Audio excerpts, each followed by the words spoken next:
The blood on her porch wasn't there when Sarah Mitchell locked her door that night, but when she opened it at dawn to collect firewood, 40 armed warriors stood in perfect formation around her small cabin, their faces painted for war, their eyes fixed on something behind her. She turned slowly, her heart hammering, and saw him, unconscious, barely breathing, his chest rising and falling in shallow gasps against her wooden floor. Before we jump back in, tell us where you're tuning in from, and if this story touches you, make sure you're subscribed because tomorrow I've saved something extra special for you. Sarah Mitchell had chosen isolation for a reason. 3 years ago, she'd packed her few belongings into a weathered wagon and traveled west until the sounds of civilization faded into memory. The small cabin shed built with her own hands sat, nestled in a valley between 2 red mesas, miles from the nearest trading post, days from any town worth mentioning. Here, among the juniper trees and endless sky, she could forget the whispers that had followed her through Boston, the pointing fingers, the shame that clung to her like smoke. The daughter of a disgraced banker who'd embezzled church funds, Sarah had inherited nothing but suspicion and a surname that opened no doors. Her mother had died of consumption when Sarah was 16. Her father had vanished into a bottle, and by 22 she found herself completely alone in a world that remembered her family's sins better than any kindness she might offer.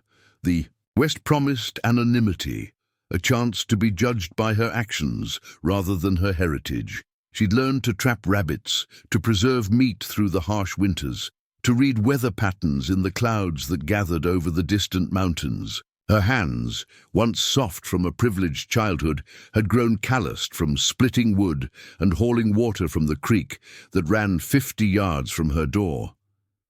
Loneliness was a small price to pay for peace. That Tuesday in late October had started, like any other.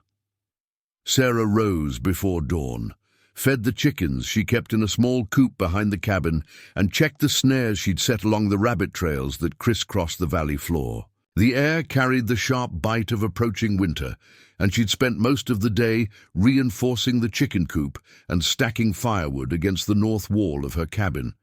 She'd noticed the smoke signals that afternoon, thin columns rising from points along the eastern ridge, but smoke signals were common enough. The various tribes that called this region home used them to communicate across vast distances, and Sarah had learned not to pay them much attention.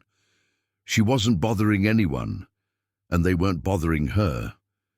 It was an arrangement that had worked well for 3 years. As evening approached, she'd prepared a simple meal of rabbit stew and cornbread, eaten by the light of a single oil lamp, and settled into her rocking chair with a book she'd read a dozen times before. The wind had picked up, rattling the shutters and sending leaves skittering across the porch, but these sounds had become familiar, almost comforting in their predictability. She'd gone to bed around 9 o'clock, as was her habit, banking the fire and checking the door latch twice before retiring to the small bedroom that occupied the rear corner of the cabin. Sleep came quickly. Physical exhaustion was a reliable sedative, and she'd dreamed of nothing at all. The sound that woke her wasn't loud enough to startle her fully awake at first. A soft thump against the front wall of the cabin, like a large bird flying into the logs. Sarah lay still for a moment, listening, but heard only the wind and the settling sounds of the cabin itself. She was drifting back to sleep when she heard it again, followed by what sounded like something heavy sliding down the wall. Sarah sat up in bed, her pulse quickening. In 3 years of living alone, she'd learned to distinguish between the sounds that meant danger and those that didn't. This was different, deliberate rather than random, human rather than animal. She slipped out of bed, pulled on her boots and a heavy coat over her nightgown, and crept toward the front room of the cabin. Her rifle stood propped against the wall near the door, loaded and ready. She'd never had to fire it at anything larger than a coyote, but she knew how to use it. Her father, for all his faults, had insisted she learn to shoot during their summers at his brother's farm in Vermont. She lifted the weapon now, checking. I feel that the percussion cap was in place and approached the door. The latch was still secure, exactly as she'd left it. Sarah pressed her ear to the thick wooden planks and listened. Nothing but wind and the distant call of a nightbird. She was beginning to think she'd imagined the whole thing when she heard breathing, labored, painful breathing that definitely wasn't coming from inside the cabin. Someone was on her porch. Sarah's mouth went dry. In 3 years, no one had approached her cabin after dark. The isolation that protected her during the day became a vulnerability at night, when help was too far away to matter. She gripped the rifle tighter and tried to think. Whoever was out there was hurt. The breathing made that clear. But that didn't necessarily mean they weren't dangerous. Desperate people did desperate things. She waited, counting her own heartbeats, trying to decide what to do. The breathing continued, sometimes stopping altogether for long moments, before resuming with what sounded like great effort. If someone was dying on her porch, could she really just wait for morning and hope they'd be gone? The answer came to her with uncomfortable clarity. Yes, she could. Survival had taught her to be practical above all else. But something about the sound, the struggle in each breath, the obvious pain, made her hesitate. This wasn't someone trying to break in. This was someone trying not to die. Sarah moved to the small window beside the door and carefully lifted the corner of the heavy cloth she used as a curtain. The moon was nearly full, casting everything in silver and black shadows, but she could see clearly enough. A man lay crumpled against her door, his dark hair spread across the weathered planks of her porch, his clothes torn and stained with what looked like blood. Even in the moonlight, she could tell he was Indian, likely Navajo, based on the silver and turquoise jewelry that caught the light at his throat and wrists. His chest rose and fell in the irregular rhythm she'd been hearing, and as she watched, he tried to lift his head before falling back with what she imagined was a soft groan. Sarah lowered the curtain and stepped back from the window. This changed everything. She knew enough about the tensions in the territory to understand that helping a wounded Navajo could bring trouble she wasn't prepared to handle.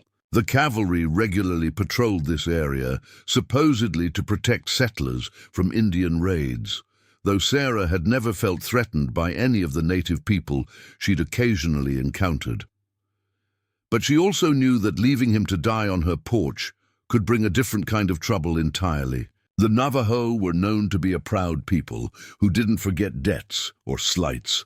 If this man's family or tribe discovered he'd died at her doorstep while she did nothing, the breathing outside grew more labored, punctuated now by small sounds of pain.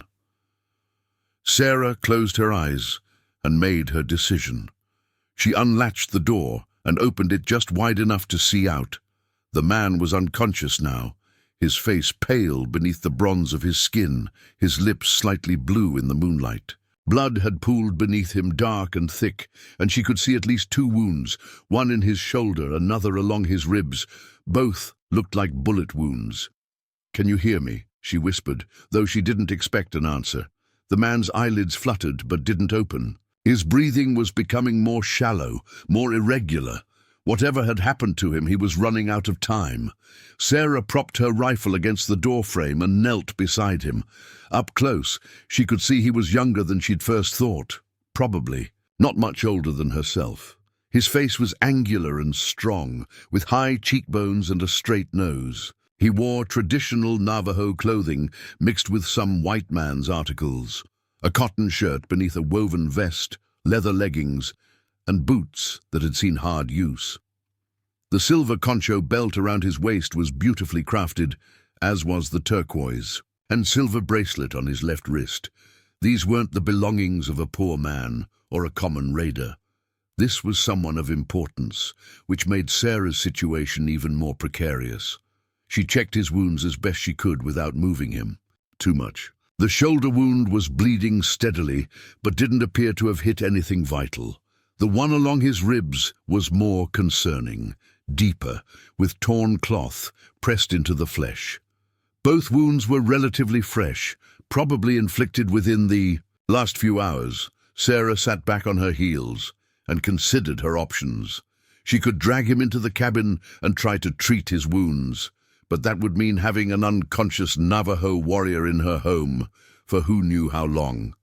She could leave him where he was and hope he lived until morning, when she could decide what to do in daylight. Or she could end his suffering quickly and quietly, then dispose of the body where it would never be found. The last option made her stomach turn, even as the practical part of her mind acknowledged its merit. She'd killed animals for food and put down a horse with a broken leg, but she'd never killed a human being. She wasn't sure she could start now, especially with someone who posed no immediate threat. That left the first two options, and as she watched his breathing become even more labored, the choice became clear. If she was going to help him, it had to be now. Sarah stood and looked around the moonlit valley, scanning for any sign that she was being watched. The night was still and empty, with no movement except the wind in the trees. If anyone had followed this man, they weren't making themselves known.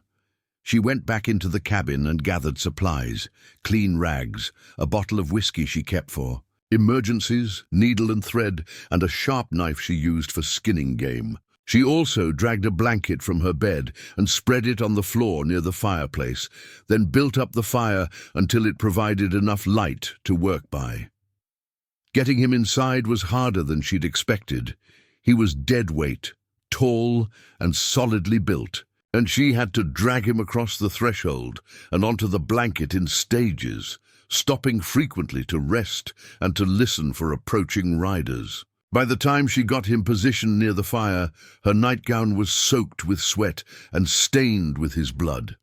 She cut away his shirt and vest with her knife, working carefully around the silver jewelry he wore. The shoulder wound was a clean through and through, the bullet having passed completely through the muscle without hitting bone. The rib wound was more problematic. The bullet was still in there, lodged against what felt like the edge of a rib. Sarah had helped treat wounded animals and had assisted the town doctor in Boston when he'd removed a bullet from her father's leg after a hunting accident, but she'd never attempted anything like this on her own. Still, if she didn't try, the man would certainly die, and she'd already committed herself to keeping him alive.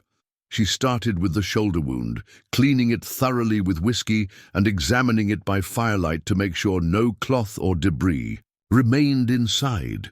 The man stirred and groaned when the alcohol hit the wound, but he didn't wake up.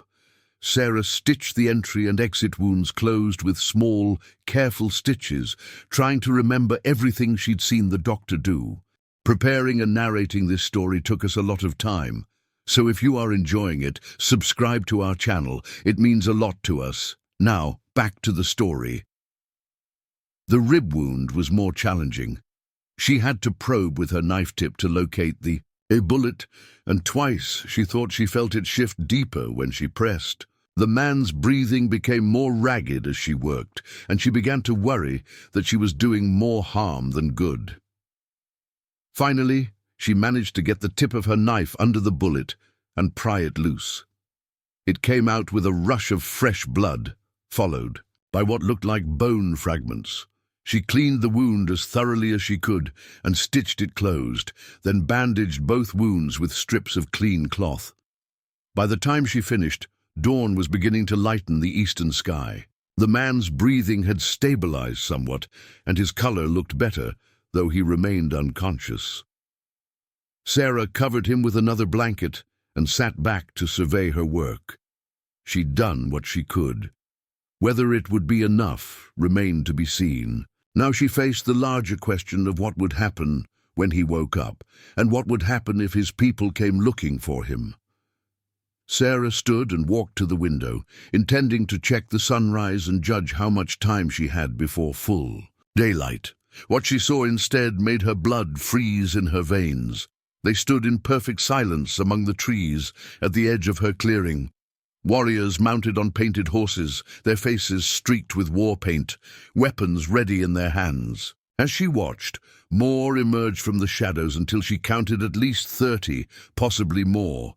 They'd surrounded her cabin completely, creating a circle of armed men that stretched from the creek to the base of the nearest mesa.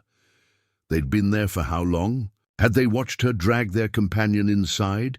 Had they seen her working by firelight through her windows? Were they waiting for her to emerge so they could kill her?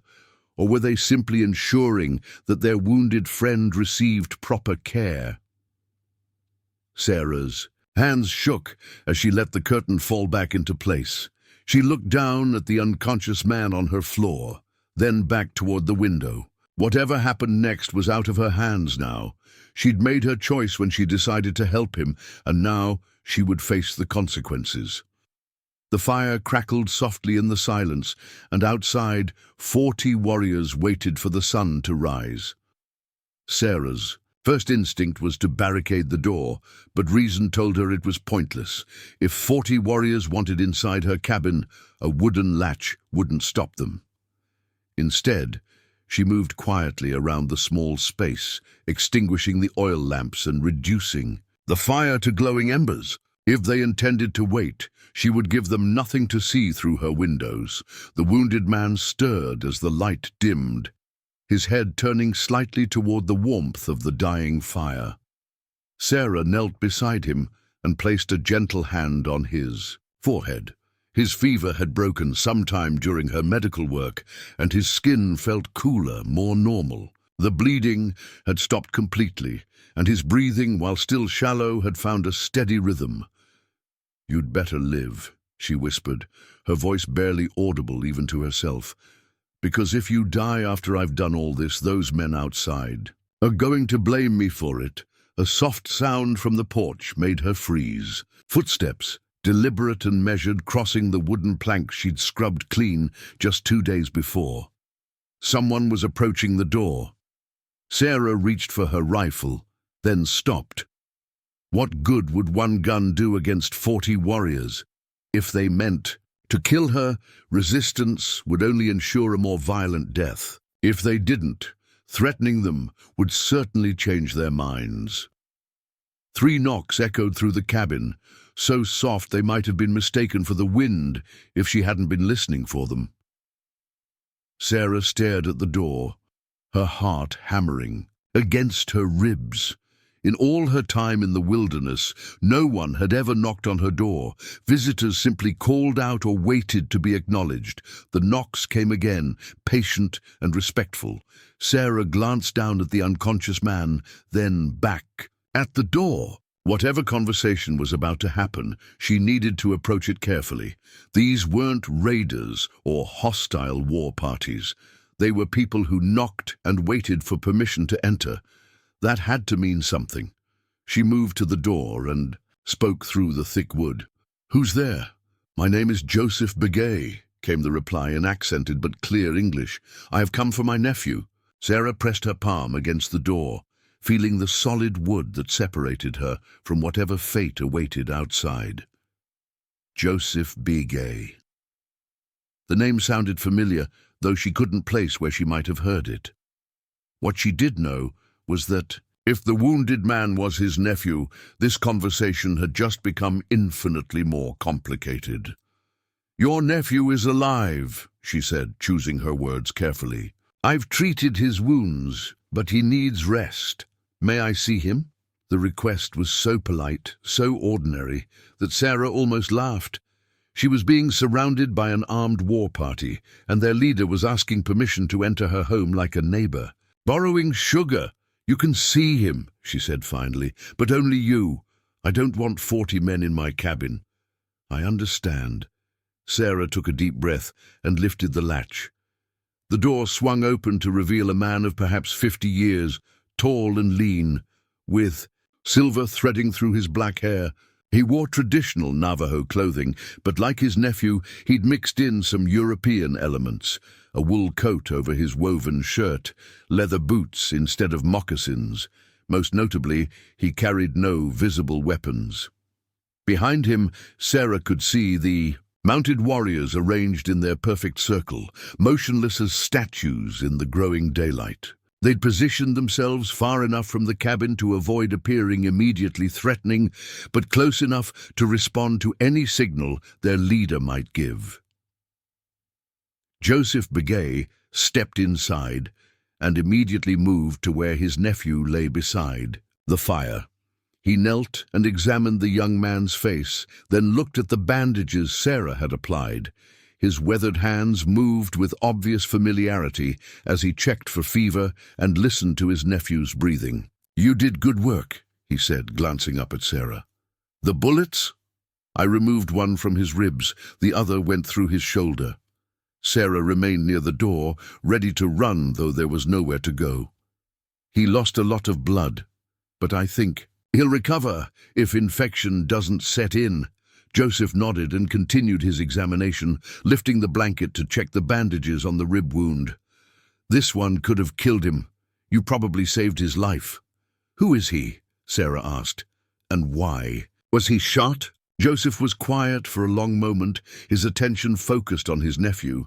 When he finally spoke, his voice carried the weight of old grief and fresh anger. "His name is Michael Yazzie. He is my sister's son, and he was supposed to marry a girl from the Hopi people 3 days ago.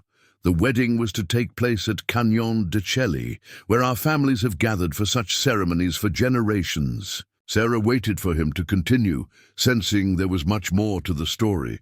"Michael left our camp 2 nights ago to hunt deer for the wedding feast.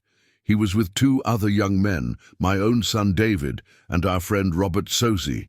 They were tracking a buck when they came across a group of white men driving stolen cattle through the canyon."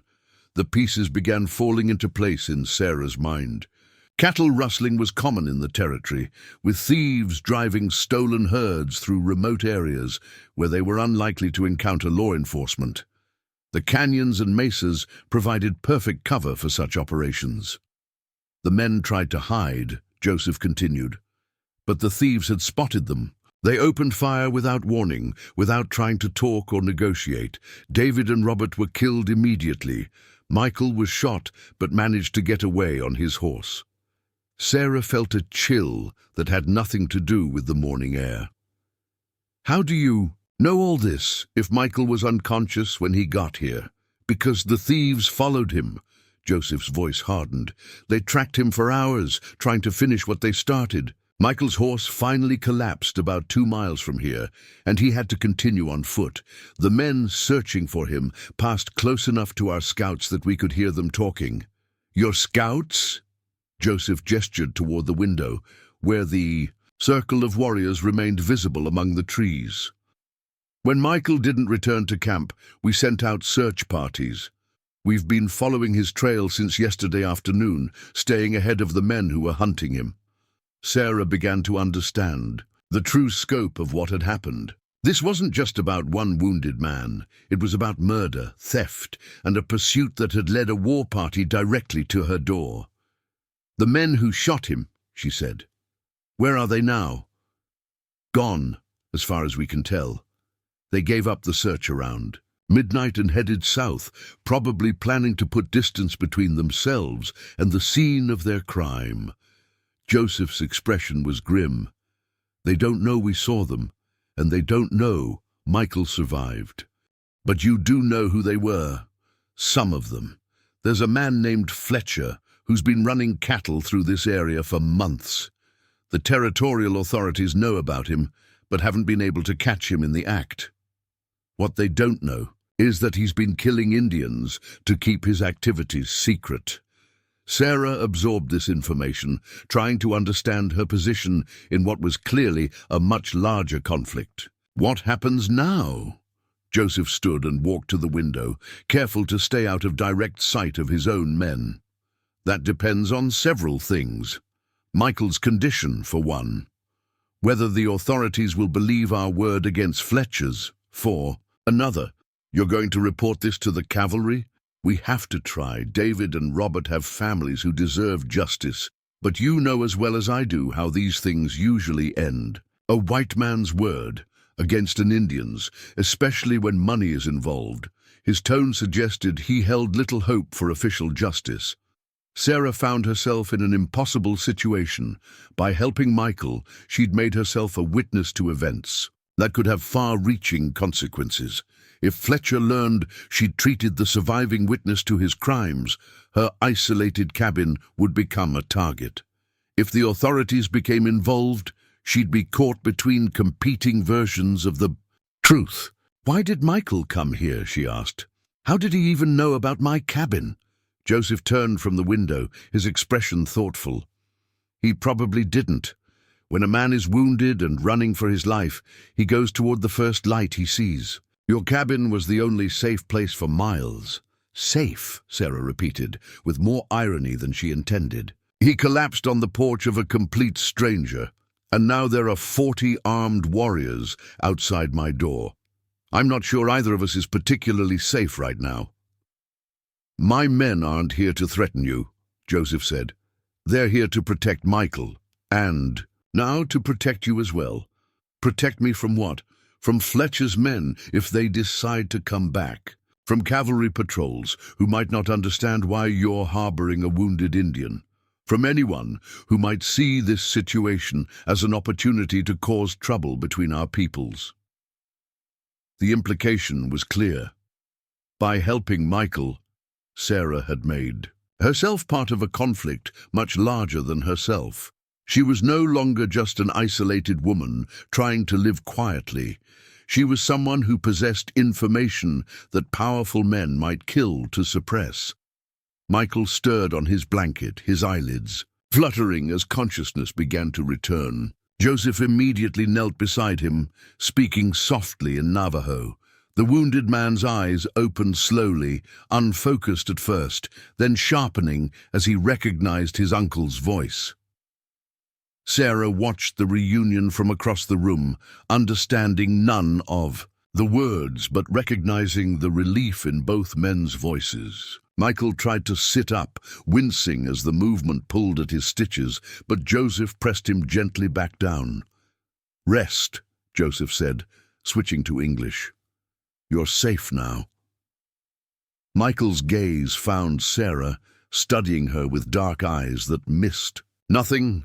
When he spoke, his English was better than his uncle's, with less of an accent. "You pulled the bullets out," he said. "It wasn't a question." "Yes." "And stitched the wounds." Sarah nodded. Michael was quiet for a moment, his expression unreadable. "Why?" It was a fair question, and one Sarah had been asking herself since the moment she'd decided to help him. Why risk her safety for a stranger? Why involve herself in something that could destroy the carefully constructed isolation she'd worked so hard to achieve? "Because you were dying," she said finally, "and I couldn't live with myself if I'd let that happen on my doorstep." Michael exchanged a look with his uncle, a conversation passing between them that Sarah couldn't interpret. When he looked back at her, his expression had softened slightly. "My name is Michael Yazzie," he said. "My uncle tells me you know why I was shot." "Some of it," Sarah replied. "I'm sorry about your friends." Pain flickered across Michael's features. "David was to be my best man at the wedding. Robert was his cousin. They died because they were in the wrong place when evil men decided to protect their stolen goods. Your uncle says you're going to report this to the authorities. We have to try." Michael's voice carried the same resignation Joseph had. "Though I doubt it will accomplish much. Fletcher has friends in high places, people who profit from his activities." Sarah moved closer, drawn by something in Michael's tone. "You sound like you know him personally." "I've seen him before, at the trading post in Gallup. He's not just a cattle thief. He's part of a larger operation that's been stealing from both white ranchers and Indian herds. They alter the brands and sell the cattle to buyers in Colorado and California." This was worse than Sarah had imagined. If Michael was right, Fletcher wasn't just a common criminal. He was part of an organized ring that probably had connections to corrupt officials and business leaders. Taking such men to court would be dangerous even for someone with political influence, let alone for a small band of Navajo seeking justice for murdered kinsmen. There might be another way, Sarah said, the words coming out before she'd fully formed the thought. Both men looked at her with interest. The cattle Fletcher was driving through the canyon, they're probably still in the area, right? If they were heading south, they'd need to stop somewhere to rest and water the herd before continuing to wherever they're taking them. Joseph nodded, slowly. There are only a few places in this region where you can hold that many cattle safely. Springs Canyon, maybe, or the meadows below Red Rock Mesa. And if someone were to find those cattle, examine the brands, maybe identify some of the animals as belonging to specific ranchers. Sarah let the implication hang in the air. Michael tried to sit up again, his eyes sharp with understanding. Evidence that could be presented to honest officials, backed up by eyewitness testimony. It's dangerous, Joseph warned. If Fletcher's men are guarding the herd, they probably aren't expecting trouble, Sarah said. They think Michael is dead, and they don't know you've been tracking them. If a small group approached carefully, the three of them fell silent, each considering the risks and possibilities. Outside, the sun had fully risen, and Sarah could hear birds beginning their morning songs. The normalcy of the sound seemed almost surreal, given the gravity of their conversation. Michael struggled to sit up despite his uncle's protests, his face pale but determined. "How many men do we have outside?" 42, Joseph replied. "But taking them all would be like announcing our intentions to everyone within 50 miles. Then we take a smaller group, fast riders, good with weapons, men who can get in and out without being seen." Michael looked at Sarah. "And we take someone who can identify stolen cattle and testify about what we find." Sarah's mouth went dry. "You want me to come with you?"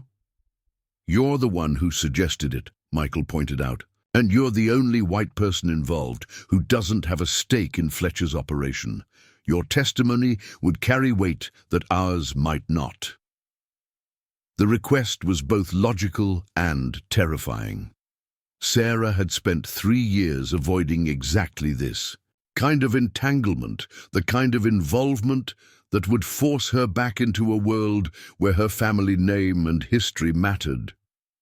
But she was already involved, whether she liked it or not. The moment she'd opened her door to Michael, she'd become part of the story. "When?" she asked, surprising herself with the question.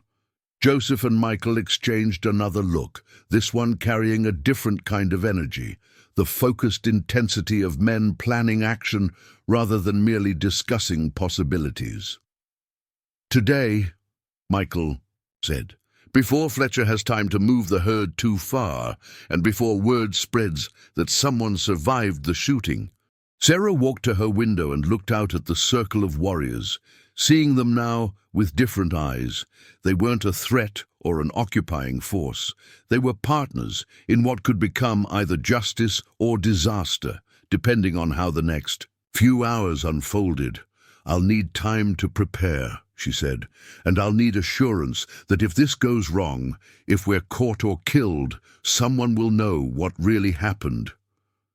"You have my word," Joseph said solemnly, "and the word of every man outside. Your courage will not be forgotten, regardless of the outcome." Michael managed to get to his feet, steadying himself against the wall. "We should leave by noon. The cattle will be resting during the heat of the day, and we'll have the best chance of approaching unseen." Sarah nodded, her mind already racing through the preparations she'd need to make. Food, water, her rifle, ammunition, warm clothes, for what could be a long night. And perhaps most importantly, something to write with, in case they needed to document what they found. As she began gathering supplies, she caught Michael watching her with an expression she couldn't quite read. "Second thoughts?" he asked. Sarah paused in her preparations, considering the question seriously. Was she having second thoughts? Absolutely. Was she going to let those doubts stop her from doing what she knew was right? That was a different question entirely. "No," she said finally, "but I reserve the right to have third and fourth thoughts once we're out there." Michael smiled for the first time since he'd regained consciousness, and Sarah realized that whatever happened in the hours to come, her life would never be quite the same again. By midday, Sarah's small cabin had transformed into something resembling a military command post. Joseph had brought in 3 of his most trusted men: Thomas Blackhorse, a tracker whose reputation extended far beyond Navajo territory; Samuel Begay, Joseph's younger brother and an expert marksman; and James Yazzie, Michael's cousin, whose knowledge of the local terrain was encyclopedic. The men spread a detailed map across Sarah's kitchen table, hand-drawn on deer hide and marked with symbols she was only beginning to understand. Red dots indicated water sources, wavy lines showed game trails that could accommodate horses, and small triangles marked elevated positions where lookouts might be posted. "Springs Canyon is here," Thomas said, pointing to a narrow defile between 2 mesas about 8 miles southeast of Sarah's cabin. Natural water, good grass, and only 2 ways in or out. Perfect for holding cattle temporarily. "But also perfect for an ambush if Fletcher's posted guards," Samuel added, studying the approaches to the canyon. "We'd be trapped if they spotted us going in." Michael, who had insisted on joining the planning session despite his wounds, traced a finger along an alternative route. "There's an old sheep trail that runs along the canyon rim. Steep, but a man on foot could get close enough to see what's down there without being spotted." Sarah examined the map more closely, impressed by its accuracy and detail. "How current is this information?" "I updated it last month," James replied. "My family runs sheep through this area during the summer, so I know every rock and wash. The trail Michael mentioned is tricky, but it's the only way to get a good view of the canyon floor without announcing your presence." Joseph stood back from the table, his expression thoughtful. "If we're going to do this, we need to decide exactly what we're trying to accomplish. Are we gathering evidence for the authorities, or are we planning to take the cattle back ourselves?" It was a crucial distinction. Gathering evidence would require careful observation, documentation, and a plan to escape without being detected. Recovering stolen cattle would mean confronting Fletcher's men directly, with all the violence that might entail. "Evidence first," Sarah said firmly. "If we can prove Fletcher's guilt, we have a chance at real justice. If we just steal the cattle back, we become the criminals." Michael nodded, though she could see the frustration in his eyes. "My cousin is right. David and Robert deserve better than a range war fought over stolen cows." "Then we go in light and quiet," Thomas decided. 4 people maximum, enough to handle trouble if we find it, but few enough to move fast and stay hidden. Sarah had assumed she would be the 4th person, but Joseph had other ideas. "You should stay here," he told her. "This is going to be dangerous, and you've already done enough by saving Michael's life."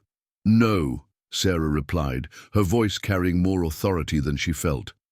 "You need someone who can identify cattle brands and understand the legal implications of what we might find.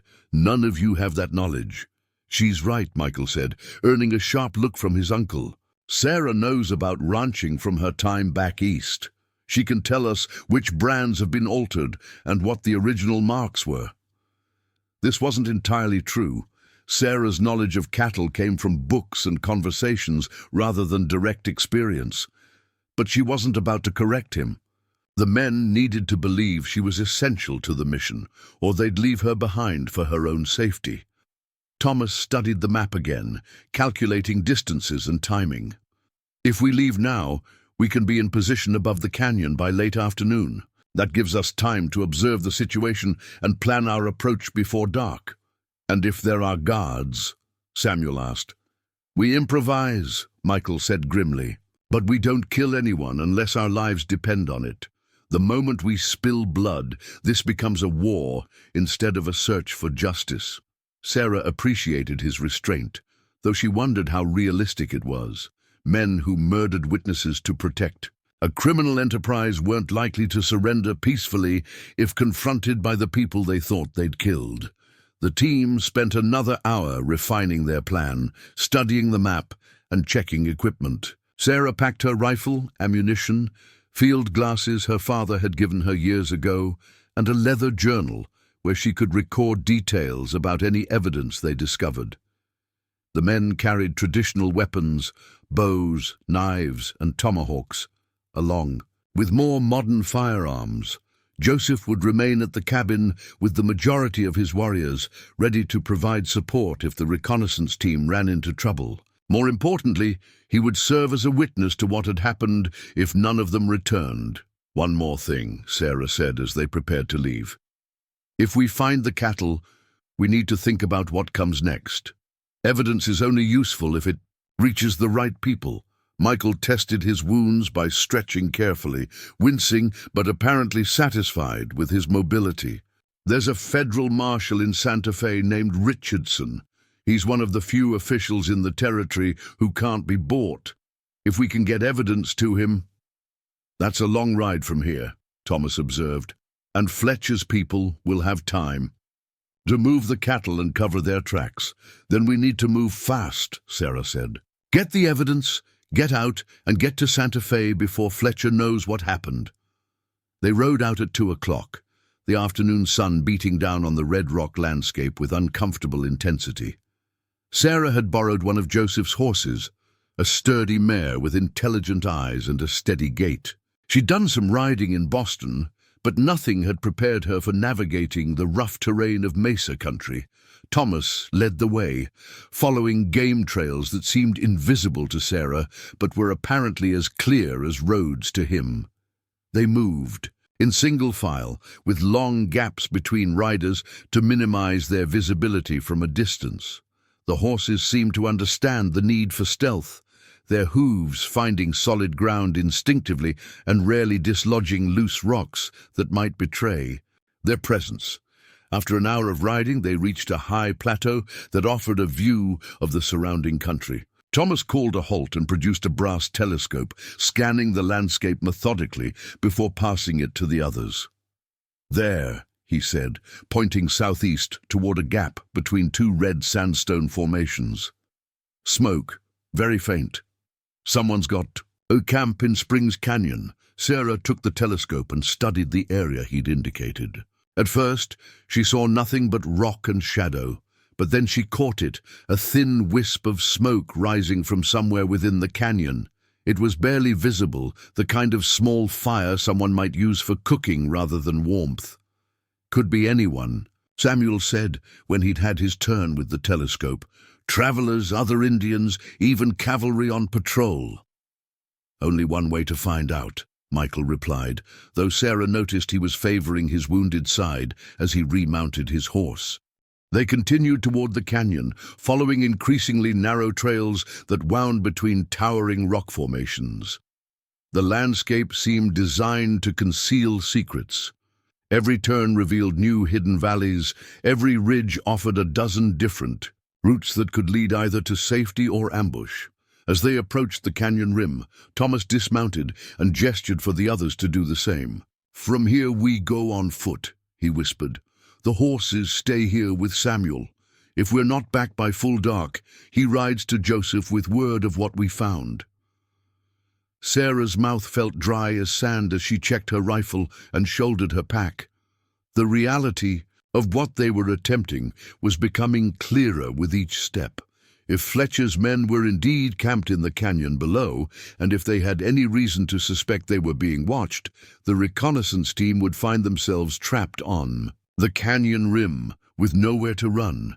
The sheep trail Michael had mentioned proved to be even more treacherous than advertised. It followed a narrow ledge that ran along the canyon wall, sometimes widening to accommodate a person walking upright, sometimes narrowing to a few inches that required careful sideways movement with the canyon floor yawning hundreds of feet below.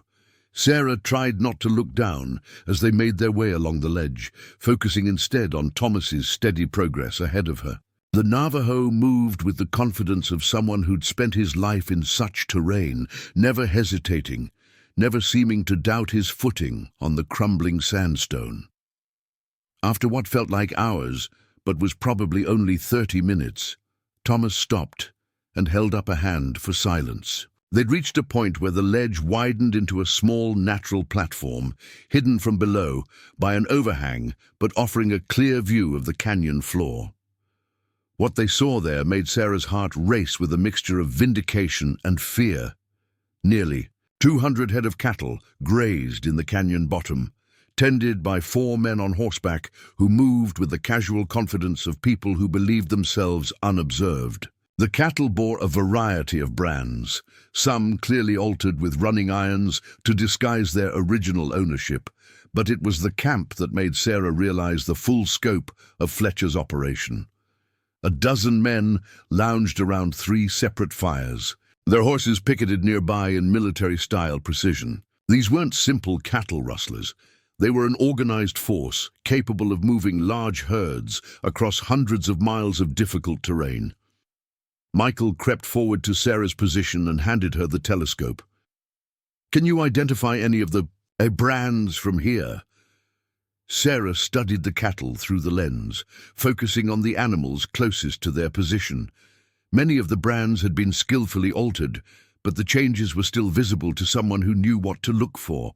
A circle K had been modified to look like a square K, a flying W had been turned into a diamond W, and several other marks showed signs of recent alteration. "At least half of these animals have been rebranded," she whispered to Michael. "Some of the work is recent. You can still see the original marks underneath the new ones. Good enough for evidence?" Sarah nodded, then began sketching what she saw in her journal, noting the location of altered brands and the approximate number of cattle bearing each mark.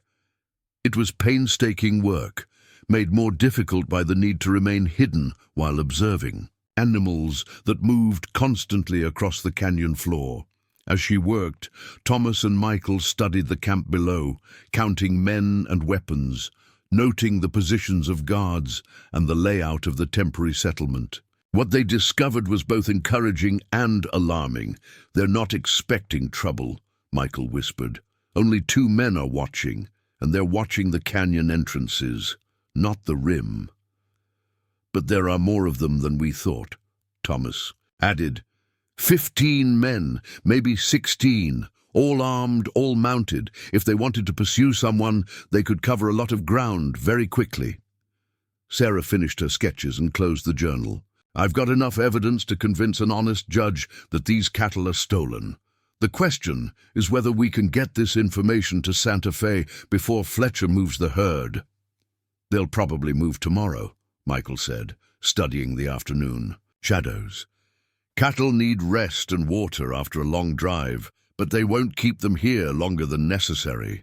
Too much risk of discovery." As if summoned by his words, the sound of approaching horses echoed from the canyon entrance. Sarah pressed herself against the rock wall, her heart hammering as 6 riders entered the canyon at a hard gallop. Even at a distance, she could see that these were different from the men already in camp, better dressed, better mounted, and carrying themselves with the authority of leaders rather than followers. Thomas passed the telescope to Michael, who studied the new arrivals intently. When he lowered the instrument, his expression was grim. "Fletcher," he said simply, "the man in the brown coat with the silver hatband. I'd know him anywhere." Sarah took the telescope and focused on the indicated figure. Fletcher was a man of perhaps 45, tall and lean, with the weathered features of someone who spent most of his time outdoors. What struck her most was his bearing. He moved and spoke with the confidence of someone accustomed to command, someone who expected to be obeyed without question. The new arrivals dismounted and immediately began an animated conversation with the camp leaders. Even without hearing the words, Sarah could tell the discussion was urgent, possibly heated. Fletcher gestured repeatedly toward the canyon entrance, as if discussing routes or timing. "They're planning to move," Thomas whispered. "Tonight, probably, or first thing in the morning. Then we need to get out of here and get this information to Marshal Richardson as fast as possible," Sarah replied, closing the telescope and preparing to retreat along the ledge. But as they began to move, a shout from the canyon floor froze them in place. One of Fletcher's men was pointing directly at their position, his voice carrying clearly in the thin air. "Someone's up there, on the rim!" The effect was immediate and terrifying. Men scrambled for weapons, horses were quickly saddled, and within moments the entire camp was mobilizing with the efficiency of a military unit. Fletcher himself mounted his horse and began barking orders, sending riders toward both canyon entrances, while others prepared to climb the canyon walls. "Move!" Thomas hissed, pushing Sarah back along the ledge. "They'll be coming up the back trail." The retreat along the narrow path became a nightmare of loose rock and desperate haste. Sarah's boots slipped repeatedly on the crumbling sandstone, and twice she had to grab onto the canyon wall to keep from falling. Behind her, Michael struggled with his wounds. His breathing labored from the combination of pain and exertion. They reached the point where they'd left Samuel with the horses just as the first of Fletcher's men appeared on the canyon rim behind them. Samuel had the horses ready and moving before they'd fully mounted, leading them down a steep trail that Sarah would have considered impassable under normal circumstances. "Where are we going?" Sarah called out as they descended the treacherous path. "Away from here," Samuel replied grimly. "Fast as we can manage." Behind them, shouts and gunshots echoed from the canyon rim as Fletcher's men realized their quarry was escaping. The pursuit had begun, and Sarah realized with crystal clarity that their little reconnaissance mission had just become a race for their lives. The afternoon sun was beginning to sink toward the western horizon, painting the landscape in shades of orange and red that would have been beautiful under other circumstances. Now those same shadows that might have hidden them also concealed their pursuers, turning every rock formation into a potential ambush point. "How far is the cabin?" Sarah asked as they reached the bottom of the trail and urged their horses into a ground-eating lope. "Too far," Michael replied, his face pale with pain and exertion. "They'll catch us before we get there." Thomas pointed toward a cluster of rock formations to the north. "Mays Canyon," he said. "We can lose them there if we're lucky." Sarah didn't feel particularly lucky at the moment, but she spurred her horse after the others as they raced across the desert floor toward what she hoped would be a sanctuary rather than a trap. Behind them, the sound of pursuing horses grew steadily louder, and she knew that whatever happened in the next hour would determine whether their evidence ever reached the authorities or whether they lived to see another sunset. Mays Canyon earned its name honestly. As they plunged into the labyrinthine network of slot canyons and hidden passages, Sarah quickly lost all sense of direction. The towering sandstone walls seemed to close in around them, creating a maze of narrow corridors that branched and twisted in every direction. Thomas led them through the passages with the confidence of long familiarity, taking turns that seemed random but clearly followed some logic Sarah couldn't fathom. The sound of their horses' hooves echoed strangely in the confined space, sometimes muffled by sand, sometimes ringing sharp against stone. "How do you know where you're going?" Sarah called out during a brief pause to rest the horses. "My grandfather brought me here when I was 10, Thomas replied, listening carefully to the sounds echoing from the canyon entrance behind them. "Taught me every passage, every dead end, every way in and out. Said knowledge of secret places was more valuable than gold." The wisdom of that teaching was becoming apparent. Their pursuers had followed them into the canyon system, but the sounds of their approach had become confused and fragmented, suggesting they'd split up to search multiple passages. Some of Fletcher's men had clearly taken wrong turns, their shouts and curses growing fainter as they explored dead-end canyons. Michael slumped forward in his saddle, his face gray with pain and exhaustion. The wild ride had reopened one of his wounds, and Sarah could see fresh blood seeping through his shirt. "We need to stop," she said. "Michael's bleeding again." Samuel shook his head. "Not here. Too exposed." There's a hidden cave about a quarter-mile ahead. We can tend his wounds there." They pressed on through increasingly narrow passages, sometimes having to dismount and lead the horses through gaps barely wide enough for a man on foot. The cave Samuel had mentioned turned out to be more of a natural amphitheater, a circular chamber hidden behind a curtain of stone that was invisible until you were almost inside it. The space was large enough for the horses and completely concealed from outside observation. Ancient Navajo pictographs decorated the walls, and the remains of old fire circles suggested the place had been used as a refuge for generations. Sarah immediately went to work on Michael's wounds, while Thomas and Samuel took turns listening at the entrance for sounds of pursuit. The bullet wound in his ribs had indeed reopened, though not as badly as she'd feared. The shoulder wound was holding well, the stitches intact despite the rough ride. "You should have stayed at the cabin," she said as she cleaned and rebandaged. "The rib wound. And missed all this excitement?" Michael managed a weak smile. "Besides, you needed someone who could identify Fletcher by sight. A lot of good that did us. Now he knows we're alive, and he knows we saw the cattle." Michael's expression grew serious. "Which means he'll move the herd tonight. Probably split it up and drive the pieces in different directions. Our evidence becomes worthless if we can't tell the marshal where to find the cattle." Sarah had been thinking the same thing. The sketches in her journal proved the cattle had been stolen and rebranded, but without the physical evidence of the animals themselves, Fletcher could simply deny everything. His word against theirs, with all the legal and social advantages that implied. Thomas appeared at her shoulder, his face grave. "They've stopped searching," he reported. "Pulled back. To the canyon mouth. They're setting up camp." "They're going to wait us out," Samuel realized. "Block the exits and starve us out." "How many ways out of this canyon system?" Sarah asked. "3 that horses can navigate," Thomas replied. "And Fletcher has enough men to watch all of them." Sarah felt the walls of their stone refuge closing in around her. They'd gained valuable intelligence about Fletcher's operation, but at the cost of trapping themselves in a place where that intelligence might die with them. "There might be another option," Michael said, struggling to sit up straighter. "We don't all have to get out together." The others looked at him with interest. "Thomas knows these canyons better than anyone. He could get out on foot through passages too narrow for horses." "Make it back to my uncle, bring help." "And leave the rest of us here?" Sarah asked. "For now, one man on foot can move faster and quieter than a group on horseback.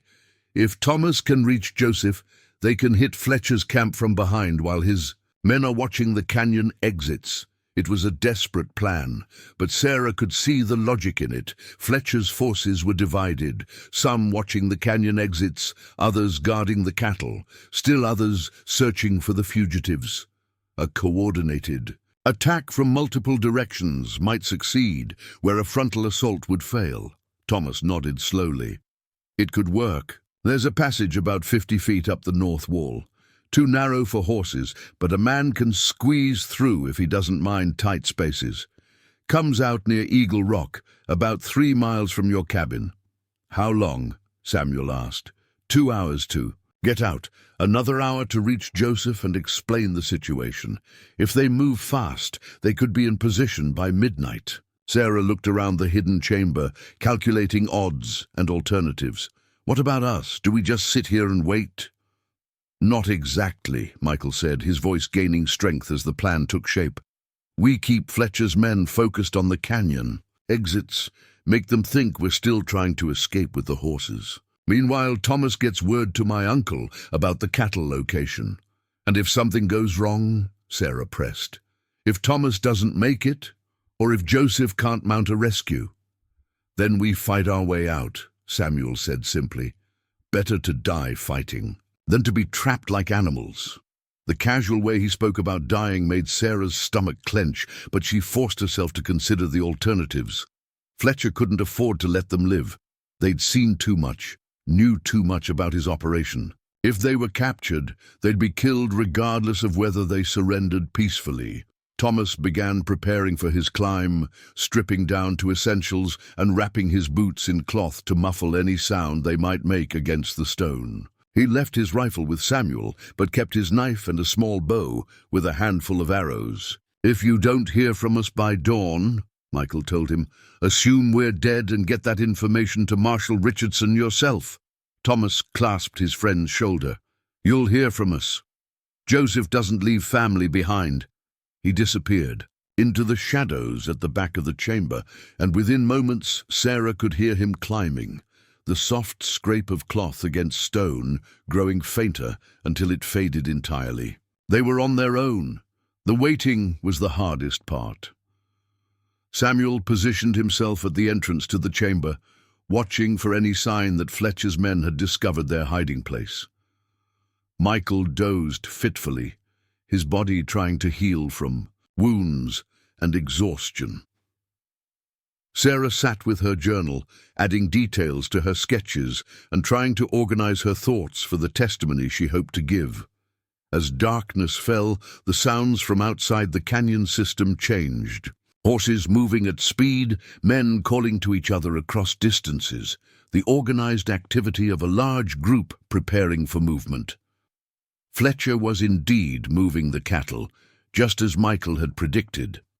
"They're taking them out in smaller groups," Samuel reported from his position at the entrance, "driving them up different trails, probably heading for separate destinations." Sarah felt their evidence slipping away with each hoofbeat.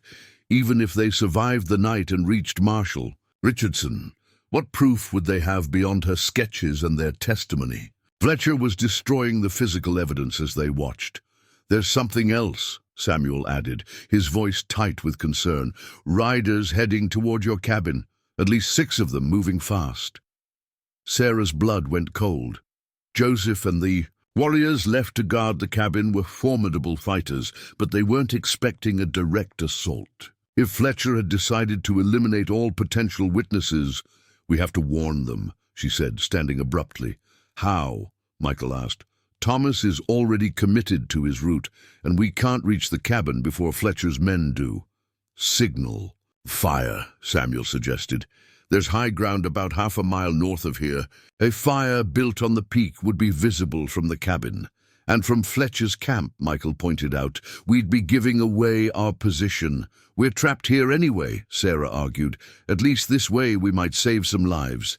The debate was settled by the sound of gunfire echoing across the desert, distant but unmistakable. The attack on the cabin had already begun. Samuel was moving before the echoes faded. "Signal fire it is," he said grimly. "If they want to find us, we'll make it easy for them." The 3 of them gathered dry brush and deadfall from the canyon floor, working quickly despite the risk of discovery. The signal fire would serve a dual purpose: warning Joseph's forces and drawing Fletcher's men away from the cabin toward their position. They climbed to a narrow ledge about 100 feet above the canyon floor, a precarious perch that offered a clear view of the surrounding desert. In the distance, Sarah could see muzzle flashes lighting up the area around her cabin like deadly fireflies. Samuel struck flint to steel, and within moments they had a roaring blaze that could be seen for miles. Almost immediately, shouts arose from the canyon mouth below as Fletcher's sentries spotted the fire. "Now we run," Michael said, though Sarah could see the effort it cost him to stand. But there was nowhere to run. They were trapped on a narrow ledge with armed men converging on their position from below. The signal fire had accomplished its purpose, but at the cost of revealing their exact location to their enemies. "The pictograph wall," Samuel said suddenly, pointing to an ancient artwork-covered section of the canyon wall about 20 feet away. "There's a passage behind it, too narrow for most men, but we might fit." They gathered their essential gear and weapons, leaving everything else behind.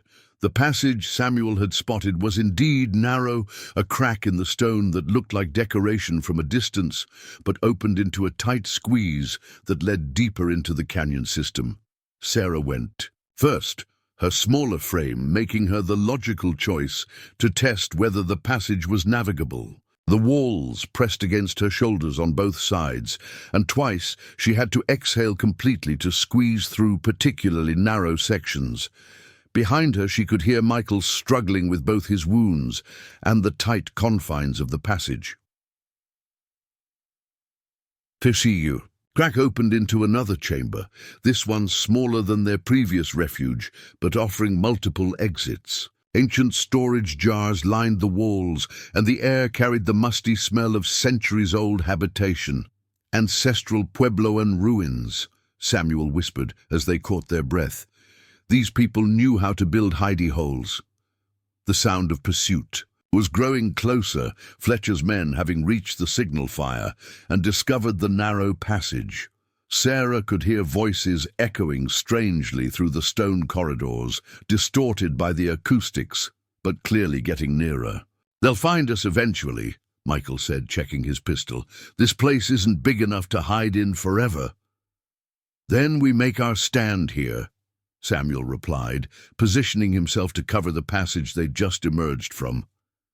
"Let them come." Through that crack one at a time, Sarah found herself oddly calm as she checked her own weapon. The terror of the chase had burned away, leaving behind a crystalline clarity about what needed to be done. They had evidence of Fletcher's crimes, and that evidence had to survive, even if they didn't. She tore several pages from her journal, the ones with the most detailed sketches and descriptions, and folded them carefully into a small package. "If something happens to me," she told Samuel, "make sure these reach Marshal Richardson. The cattle brands, the location, everything." Samuel nodded and tucked the papers inside his shirt. "Nothing's going to happen to you. Thomas will bring help." But even as he spoke, they could hear their pursuers getting closer, and Sarah knew that help might not arrive in time. The ancient ruins around them had witnessed countless dramas of life and death, survival and defeat. Tonight, they would witness another. The first of Fletcher's men appeared at the entrance to their chamber, silhouetted against the moonlight filtering through the crack in the stone. Samuel's rifle spoke once, and the man fell backward with a cry of pain and surprise. "That's far enough," Samuel called out. "The next man through that gap dies."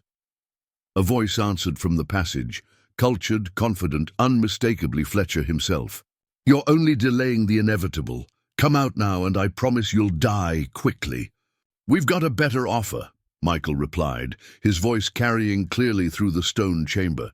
"You back off, and we won't tell the world about your cattle-stealing operation." Fletcher's laugh echoed strangely in the confined space. "Tell? Who? You're trapped in a hole in the ground, and my men control every way out. In the morning, I'll bring enough dynamite to seal these passages permanently. No one will ever know what happened to you." Sarah felt a chill that had nothing to do with the cool night air. Fletcher wasn't just planning to kill them. He was planning to erase all trace of their existence. The evidence they'd gathered would die with them, buried under tons of stone. But as despair began to settle over her, a new sound reached her ears. The distant rhythm of many horses moving at speed, coming from the direction of her cabin. Either Fletcher's forces were regrouping for a final assault, or help was finally arriving. She caught Samuel's eye and saw the same hope reflected there. The sound was growing louder, and with it came the war cries of Navajo warriors riding to battle. Thomas had made it through. Joseph was coming. The real fight was about to begin. The war cries that echoed across the desert night carried a message that transcended language. Joseph Begay and his warriors were no longer simply seeking justice for murdered kinsmen. They were fighting for survival, for the right to live free from the terror that men like Fletcher brought to their lands. Fletcher's confident voice from the passage suddenly took on a different tone. "What the hell is that noise?" Sarah pressed, herself against the ancient stone wall, listening as the sound of approaching horses grew louder and more distinct. She could distinguish individual voices now. Joseph calling orders in Navajo, Thomas shouting directions to guide the attack, and beneath it all, the thunderous drumbeat of 40 horses charging across hard ground. "Your friends have arrived," Michael called out to Fletcher, his voice carrying sardonic satisfaction despite their desperate situation. 40 Navajo warriors who just discovered you murdered 2 of their young men. I don't think they're in a negotiating mood." The response was immediate and violent. Gunfire erupted from multiple directions as Fletcher's men, caught between the approaching war party and the fugitives trapped in the ruins, tried to establish defensive positions. But the careful coordination Fletcher had maintained throughout the day dissolved into chaos as his forces found themselves fighting on 2 fronts. Samuel crept to the entrance of their chamber and peered out carefully. "They're pulling back from the passage," he reported. "Sounds like they've got bigger problems than us right now."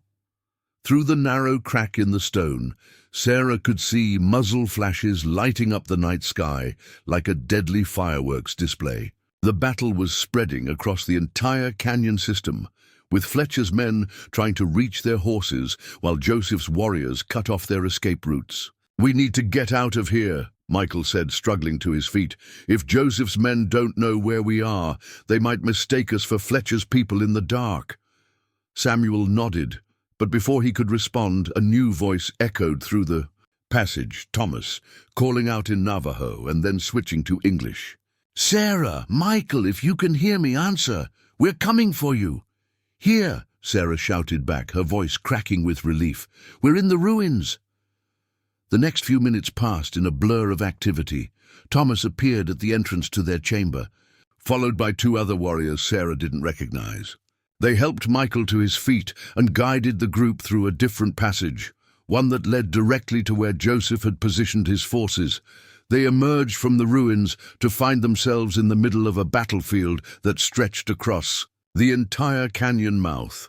Fletcher's men had taken cover behind scattered boulders and were putting up fierce resistance, but they were outnumbered and outmaneuvered by warriors who knew the terrain intimately. Joseph himself was directing the battle from a position that gave him a clear view of the entire engagement. When he saw Sarah and Michael emerge safely, his weathered face broke into a grin that was visible even in the uncertain light of muzzle flashes and signal fires. "The cattle," he called out as they reached his position. "Gone," Michael replied.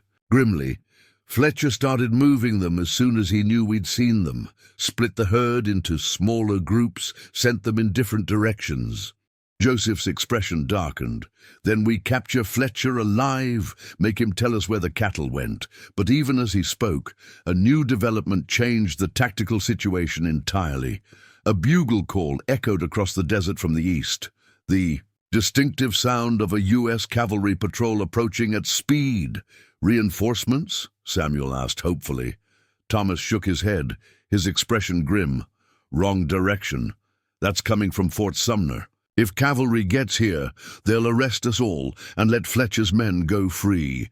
Sarah felt her heart sink. The arrival of federal troops would end the immediate battle, but it would also ensure that Fletcher escaped justice. In any confrontation between Navajo warriors and white cattle rustlers, the cavalry would automatically side with the white men, regardless of the evidence. "How long before they get here?" Joseph asked. 10 minutes, maybe 15, Thomas estimated. "Depends on how hard they're riding." Joseph made a decision that would have impressed any military commander. "Pull back," he ordered his men. "Disengage and scatter. Meet at the secondary camp." The withdrawal was as coordinated as the attack had been. Within moments, the Navajo warriors melted away into the darkness, leaving Fletcher's men shooting at shadows and empty air. The sudden silence was almost more unnerving than the battle had been, but Fletcher himself was nowhere to be seen. In the confusion of the fighting, the leader of the cattle-rustling operation had disappeared as completely as his men's courage had evaporated under sustained attack. "He's getting away," Sarah said, watching the distant dust cloud that marked the approaching cavalry patrol. "Not if I can help it," Michael replied, checking his weapons. "Sarah, give me those papers, your sketches and notes about the cattle." "Brands," Sarah pulled the folded pages from her shirt and handed them over, understanding immediately what he intended. "You're going to turn yourself in to the cavalry. Someone has to tell them what really happened here. If I surrender voluntarily and present evidence of Fletcher's crimes, maybe one honest officer will listen." Joseph overheard the conversation and rode over to where they stood. "That's suicide, nephew. They'll arrest you for cattle rustling and ignore everything you say about Fletcher." "Maybe," Michael admitted, "but it's the only chance we have to get this evidence to someone in authority. If we all disappear into the desert, Fletcher wins completely." Sarah found herself facing an impossible choice. She could flee with Joseph's warriors and live to fight another day, but that would mean abandoning any hope of legal justice for the murdered men. Or she could stay and support Michael's desperate gambit, knowing that doing so would expose her to arrest, trial, and possible execution as an accomplice to what the authorities would certainly label as an Indian raid. "I'm staying too," she said, surprising herself with the firmness of her decision. "Sarah, no," Michael protested. "You've done enough. This isn't your fight." "Yes, it is," she replied. "The moment I pulled those bullets out of you, this became my fight. Besides, you need a white witness to corroborate your story. My testimony might carry weight that yours won't." Joseph studied both of them for a long moment, then nodded with evident reluctance. "You're both probably going to die for this, but you're right about the evidence. If Fletcher gets away clean, David and Robert died for nothing." The sound of approaching horses was growing louder, and Sarah could see torchlights flickering in the distance as the cavalry patrol made its way through the canyon system. Joseph clasped Michael's shoulder in farewell, then turned to Sarah.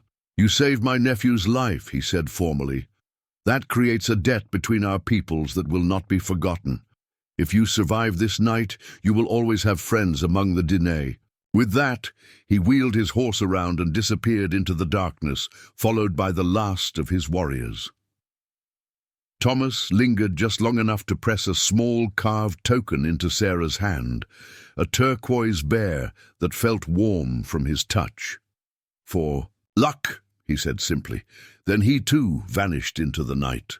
Michael and Sarah found themselves alone in the canyon mouth, surrounded by the debris of battle but no longer part of an active conflict. The approaching cavalry patrol would find them in a few minutes, and what happened after that would depend largely on the character and intelligence of the commanding officer. "Any regrets?" Michael asked, as they arranged themselves to appear. As non-threatening as possible, when the soldiers arrived, Sarah considered the question seriously. 3 days ago, she'd been a woman living in peaceful isolation. Her biggest concern was whether she had enough firewood for the approaching winter. Now, she was standing in a battlefield, about to surrender herself to military authorities who might well decide she was a criminal or a traitor. "None," she said finally. "Whatever happens next, we tried to do the right thing. That has to count for something." The cavalry patrol that emerged from the canyon consisted of 12 soldiers led by a young lieutenant who looked barely old enough to shave. Sarah's heart sank as she recognized the type, an inexperienced officer more concerned with following regulations than understanding complex situations. "You there!" the lieutenant called out, his voice cracking slightly with nervous authority. "Identify yourselves!" Michael stepped forward, his hands clearly visible and empty. "Lieutenant, my name is Michael Yazzie. This is Sarah Mitchell. We have information about a criminal operation that you need to hear." The lieutenant's gaze moved from Michael to Sarah, clearly confused by finding a white woman in the company of a wounded Indian in the aftermath of what had obviously been a significant gun battle. "You're under arrest," he announced, apparently deciding that was the safest course of action. "Both of you, Sergeant Williams, secure the prisoners." "Lieutenant, please," Sarah said quickly. "We're not the criminals here. We have evidence of cattle rustling and murder that—" "You'll have your chance to speak at the fort," The lieutenant cut her off. "Sergeant, search them for weapons." As the soldiers bound their hands and confiscated their weapons, Sarah caught sight of movement in the rocks above the canyon. Fletcher had indeed escaped, but he hadn't gone far. She could see him watching the proceedings from a concealed position, probably waiting to see what the prisoners would tell their captors. The knowledge that Fletcher was still free, still watching, still in control of the situation, filled Sarah with a rage that surprised her with its intensity. The man had ordered the murder of 2 innocent young men, had orchestrated a criminal enterprise that had stolen thousands of dollars worth of livestock, and now he was going to watch his victims be arrested while he walked away untouched. But as the cavalry patrol prepared to march their prisoners back to Fort Sumner, Sarah noticed something that gave her hope. One of the soldiers, an older sergeant with intelligent eyes and the weathered look of long frontier experience, was studying the battlefield with obvious puzzlement. "Lieutenant," he said carefully, "if these 2 were part of a raiding party, where are their horses? Where are their weapons? And why did they surrender instead of running when they heard us coming?" The lieutenant looked annoyed at having his authority questioned. "That's not your concern, Sergeant. Our orders are to arrest anyone found in areas of Indian activity." "Yes, sir," the sergeant replied, but Sarah could see him filing away details. That didn't fit the official narrative. When their eyes met briefly, she thought she saw a flicker of understanding pass between them.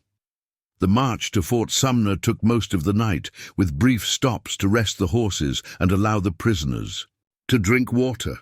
During one of these halts, the observant sergeant approached Sarah while the lieutenant was occupied with checking his map.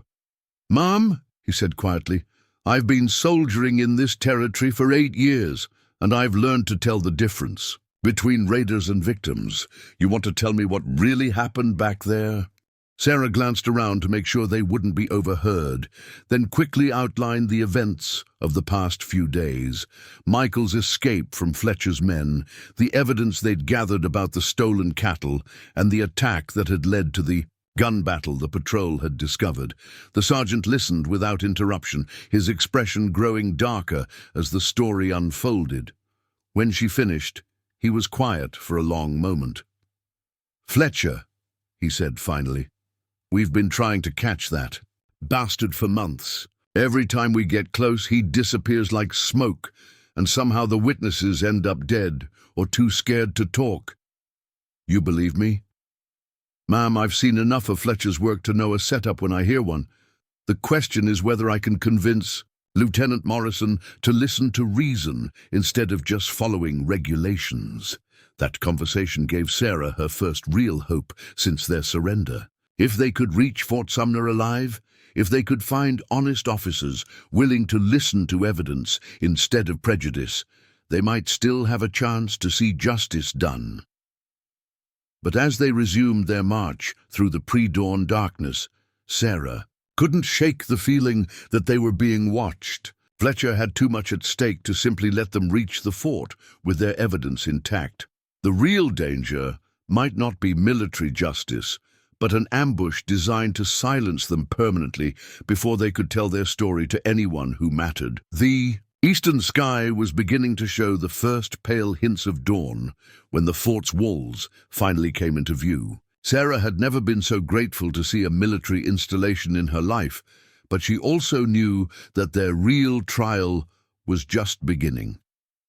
Everything now depended on finding the right ears for their evidence and the right voices to speak for justice. In a world where truth often mattered less than politics and profit, as they passed through the fort's gates, Sarah clutched the turquoise bear Thomas had given her and silently prayed that somewhere in this bastion of federal authority there might be someone willing to listen to the truth.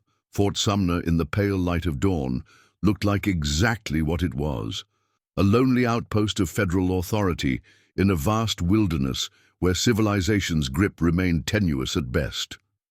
The adobe walls enclosed a collection of utilitarian buildings that spoke of function over comfort: barracks, officers' quarters, a commissary, stables, and the imposing structure of the guardhouse where Sarah and Michael would likely spend their immediate future.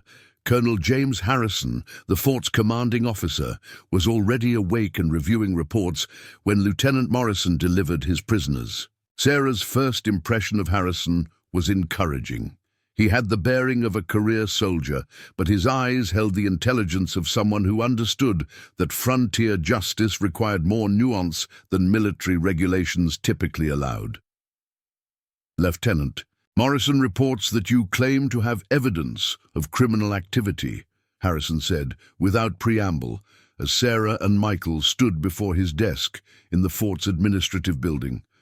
"I'm willing to listen, but I'll warn you that false accusations against white settlers are taken very seriously in this territory." Sarah exchanged a glance with Michael, recognizing both opportunity and danger in the colonel's words. He was giving them a chance to tell their story, but he was also making clear that the burden of proof would be entirely on them. "Colonel," Michael began, his voice steady despite his obvious exhaustion, "3 days ago, 2 of my friends were murdered by cattle rustlers operating under a man named Fletcher. I escaped, wounded, and was treated by Miss Mitchell. We gathered evidence that Fletcher has been stealing cattle from both white ranchers and Indian herds, altering brands and killing witnesses." Harrison's expression remained neutral, but Sarah noticed his attention sharpen at Fletcher's name. "You have proof of these allegations?" Sarah stepped forward and produced her journal, opening it to the pages where she documented the altered cattle brands. "I sketched the brands I observed in Springs Canyon, Colonel. Many of them show clear signs of recent alteration. Original. Marks that have been changed with running irons to disguise ownership." The colonel studied the sketches carefully, his experienced eye clearly recognizing what Sarah had documented. "These drawings are detailed," he admitted, "but drawings can be made to show anything. Do you have witnesses to corroborate your claims?" "The Navajo warriors who rescued us from Fletcher's men," Michael replied, "including my uncle Joseph Begay, who can testify to the murders of David Begay and Robert Sosi." Harrison's expression hardened slightly. "The same warriors who engaged in armed conflict with civilians last night? I'm afraid their testimony would carry little weight in any legal proceeding." Sarah felt their case slipping away before they'd even presented it fully. The colonel wasn't hostile, but he was clearly thinking like a lawyer rather than an investigator. In his world, Indian testimony against white men was automatically suspect, regardless of the evidence supporting it. "Colonel," she said, hoping her status as a white woman might give her words additional weight, "I can personally testify to everything in those sketches. I observed the cattle myself, saw the altered brands, witnessed Fletcher's men attacking us when we tried to gather evidence." "Miss Mitchell," Harrison replied carefully, "you've been living alone in the wilderness for several years, according to Lieutenant Morrison's report. That suggests a certain eccentricity that might affect how a court would view your testimony." The implication was clear. A woman who chose isolation over civilization might well be considered mentally unstable, her word worth little in legal proceedings. Sarah realized they needed something more than testimony and sketches. They needed physical evidence that couldn't be dismissed or discredited. But before she could respond, a commotion outside the colonel's office interrupted the proceedings. Raised voices, the sound of horses arriving at speed, and then a knock on the office door that carried unmistakable urgency. "Enter," Harrison called. Sergeant Williams stepped inside, his expression grim. "Colonel, we have visitors. A territorial, marshal and a federal judge, along with an escort of 20 men. They're requesting an immediate audience with you regarding the prisoners." Sarah's heart sank. Word of their arrest had traveled faster than she'd expected, and powerful people were already moving to control the narrative. If Fletcher had political connections, and successful criminals usually did, their window for presenting evidence was closing rapidly. "Send them in," Harrison ordered. then turned to Sarah and Michael. "You'll have a chance to present your case to proper legal authority. I suggest you choose your words carefully." The man who entered the office carried himself with the confidence of someone accustomed to having his authority acknowledged without question. Marshal William Garrett was perhaps 50 years old, well-dressed, and possessed of the kind of political polish that suggested connections reaching far beyond territorial borders. The judge who accompanied him was a different type entirely, older, leaner, with the sharp eyes of someone who'd spent decades sorting truth from lies in frontier courtrooms. Judge Benjamin Crawford nodded politely to Colonel Harrison, but focused his attention immediately on the prisoners. "I understand you two have made serious allegations against prominent territorial citizens," Judge Crawford said without preamble. "Marshal Garrett has informed me that such allegations, if false, constitute serious crimes in themselves." "And if true?" Michael asked, his voice carrying a challenge that made the marshal's jaw tighten. "Then they will be investigated thoroughly and prosecuted to the full extent of the law," Crawford replied. "But extraordinary claims require extraordinary evidence. What do you have?" Sarah opened her journal again, but before she could speak, Marshal Garrett interrupted. "Your Honor, these are the sketches of an admitted eccentric who's been living in isolation for years, supported only by the testimony of hostile Indians. Hardly the foundation for serious accusations against respected businessmen." Respected businessmen. Sarah couldn't keep the anger out of her voice. "Fletcher is a cattle rustler and murderer. Fletcher is a legitimate rancher and businessman, with extensive holdings throughout the territory," Garrett replied smoothly. "He's contributed significantly to territorial development and maintains excellent relationships with federal authorities." Judge Crawford raised a hand for silence, studying the sketches in Sarah's journal with obvious expertise. "These drawings show considerable knowledge of cattle brands and ranching practices. Where did you acquire such knowledge, Miss Mitchell?" "My father owned cattle back east," Sarah replied, stretching the truth but not breaking it entirely. "I learned to read brands as a child, and you personally observed the cattle depicted in these sketches?" "Yes, Your Honor. Yesterday afternoon in Springs Canyon, I saw at least 50 head with obviously altered brands." Crawford looked up from the journal, his expression thoughtful. "Marshal Garrett, what do you know about cattle being held in Springs Canyon?" The marshal's confident demeanor flickered slightly. "Springs Canyon is open range, Your Honor. Various ranchers use it for temporary grazing during cattle drives." "With altered brands?" "I wouldn't know about any alleged alterations without examining the animals personally." Crawford nodded slowly, then turned to Colonel Harrison. "Colonel, how quickly could you mount a patrol to Springs Canyon?" 2 hours, Your Honor, but I should point out that any cattle there have probably been moved by now." "Probably," Crawford agreed, "but cattle leave traces, hoofprints, droppings, evidence of temporary corrals. A trained tracker could determine whether a large herd had been held there recently." Sarah felt a surge of hope. The judge was thinking like an investigator rather than a politician, following the evidence rather than dismissing it based on social prejudices. But Marshal Garrett clearly recognized the danger this represented. "Your Honor, I question whether such an expedition is warranted based solely on unsubstantiated allegations. The territorial government has limited resources for wild goose chases." "And unlimited resources for protecting cattle rustlers?" Michael asked, earning a sharp look from the marshal. Judge Crawford studied Michael with obvious interest. "You're the young man who claims to have witnessed the murders that supposedly started this affair. Tell me exactly what you saw." Michael straightened despite his wounds, his voice growing stronger as he recounted the events that had shattered his world 3 days earlier. He spoke of the hunting expedition, the discovery of Fletcher's men driving stolen cattle, the sudden, violence that had claimed his friends' lives, and his desperate flight through the desert night. As he spoke, Sarah watched the faces of their audience. Colonel Harrison was clearly impressed by Michael's composure and attention to detail. Judge Crawford was taking notes, asking occasional clarifying questions that suggested he was building a legal case in his mind. But Marshal Garrett's expression was growing darker with each word, and Sarah realized they were making a dangerous enemy.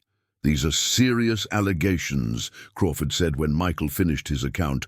"Murder, cattle rustling, conspiracy. If proven, they would warrant the death penalty for those involved, which is precisely why they must be proven beyond reasonable doubt," Garrett interjected, "not based on the word of hostile Indians and their sympathizers." "Miss Mitchell is hardly a hostile Indian," Crawford observed mildly, "and her evidence appears to be quite detailed." "Evidence can be fabricated, Your Honor. Drawings can be made to show whatever the artist wants them to show." Sarah felt an inspiration strike. "Then let's test them," she said, drawing surprised looks from everyone in the room. "If my sketches are fabricated, they won't match the real brands of legitimate ranchers. But if they're accurate, you'll be able to identify the original owners of the stolen cattle." Crawford's eyes lit up with interest. "Elaborate. Send word to the ranchers whose brands I've documented. Ask them if they're missing cattle. Compare their descriptions with my sketches. If I'm lying, the brands won't match. If I'm telling the truth, you'll have independent corroboration of theft." It was a risky gambit. If any of the ranchers were in league with Fletcher, they might deny missing cattle, even if they'd been stolen. But it was also the kind of concrete test that could convince skeptical authorities that the evidence was genuine. Marshal Garrett's objection was immediate. "Your Honor, this would require contacting ranchers across hundreds of miles of territory. The time and expense would be justified if it prevents innocent people from being hanged for crimes they didn't commit," Crawford finished, "or if it exposes a criminal conspiracy that's been operating under our noses." Colonel Harrison stepped forward. "Your Honor, I can have riders dispatched within the hour. My men know the territory and can reach the major ranches within 2 days." "Do it," Crawford ordered. "And Colonel, I want that patrol to Springs Canyon as well. If there's evidence to be found, I want it documented thoroughly." Sarah felt a surge of cautious optimism. They'd gained time and the promise of real investigation. But she also noticed Marshal Garrett excusing himself from the room, ostensibly to attend to other business. She suspected his real purpose was to warn Fletcher that the net was closing around his operation. "Miss Mitchell, Mr. Yazzie," Judge Crawford said, "you'll remain in custody pending the results of these investigations. But I want you to know that if your evidence proves accurate, I'll personally ensure that those responsible face justice." As they were escorted to the guardhouse, Sarah caught Sergeant Williams's eye. The veteran soldier nodded almost imperceptibly, and she understood that they had at least one ally among the fort's personnel. The guardhouse was spartanly furnished but clean, with 2 cells separated by iron bars. Michael collapsed onto the narrow bunk in his cell, his wounds and exhaustion finally catching up with him. Sarah sat on her own bunk and tried to organize her thoughts. They'd bought time, but time was a double-edged sword. Every hour that passed gave Fletcher more opportunity to cover his tracks, move evidence, and possibly eliminate witnesses. The next 48 hours would determine whether justice prevailed or whether a murderous criminal escaped to continue. "His predations, Sarah," Michael said quietly from the adjoining cell. "Yes? Whatever happens, thank you for saving my life, for standing with us, for fighting for justice even when it put you in danger." Sarah looked through the bars at the young man whose appearance at her door had changed everything. "Thank you for trusting me with the truth, and for believing it was worth fighting for." Outside their cells, the fort was buzzing with activity, as Colonel Harrison organized the investigations that would determine their fate. Riders were being dispatched to ranches throughout the territory, a patrol was being assembled for Springs Canyon, And somewhere in the complex machinery of territorial justice, the wheels were beginning to turn. But Sarah also knew that Fletcher wouldn't surrender his freedom without a fight. The man who'd ordered the murder of 2 innocent young men wouldn't hesitate to kill again if it served his purposes. The next few days would test whether truth and justice could triumph over corruption and violence in a land where both seemed to exist in precarious balance. As evening settled over Fort Sumner, Sarah tried to sleep, but found herself listening to every sound beyond their cells, wondering if each footstep might herald news of victory or disaster. The battle for justice was just beginning, and its outcome would determine not only their own fates, but the future of everyone who depended on the law to protect them from those who would profit from chaos and violence.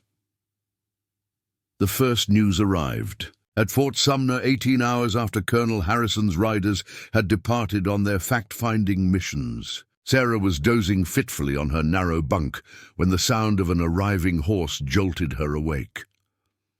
Through the small barred window of her cell, she could see a dust-covered cavalry trooper dismounting in the fort's courtyard, his urgent movements suggesting important developments. Within minutes, Sergeant Williams appeared at their cells, his expression carefully neutral, but his eyes carrying a message Sarah couldn't quite decipher. "Judge Crawford wants to see you both," he said, unlocking their cell doors. "Something about the Springs Canyon Patrol." As they walked across the courtyard toward the administrative building, Sarah noticed increased activity throughout the fort. More soldiers than usual were moving with purpose, and she could see additional horses being saddled at the stables. Whatever news the patrol had brought, it was significant enough to prompt immediate action.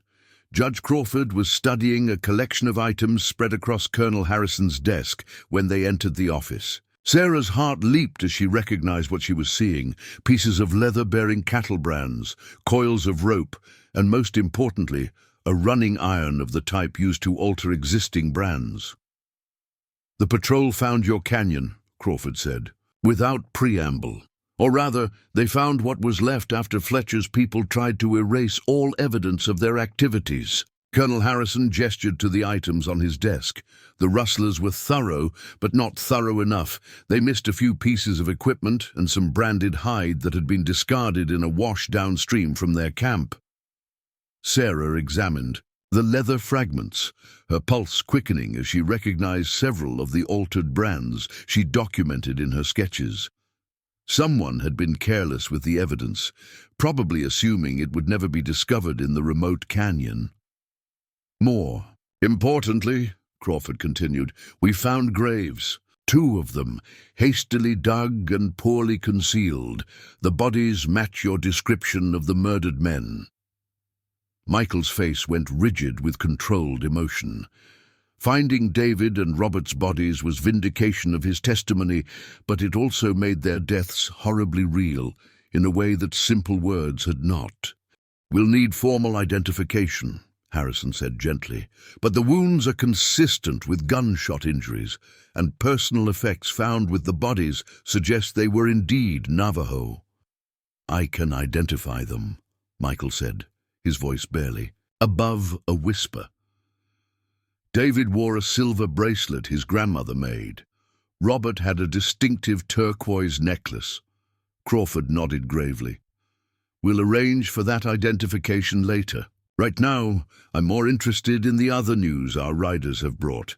He walked to a wall map of the territory and pointed to several locations marked with red pins. "Responses from the ranchers you suggested we contact, Miss Mitchell. The results are illuminating." Sarah felt her stomach tighten with anticipation. Everything depended on whether her sketches matched the reports of missing cattle. The Rocking H Ranch outside Albuquerque reports 37 head missing from their south pasture, including 6 with the exact brand configuration you drew, Crawford began.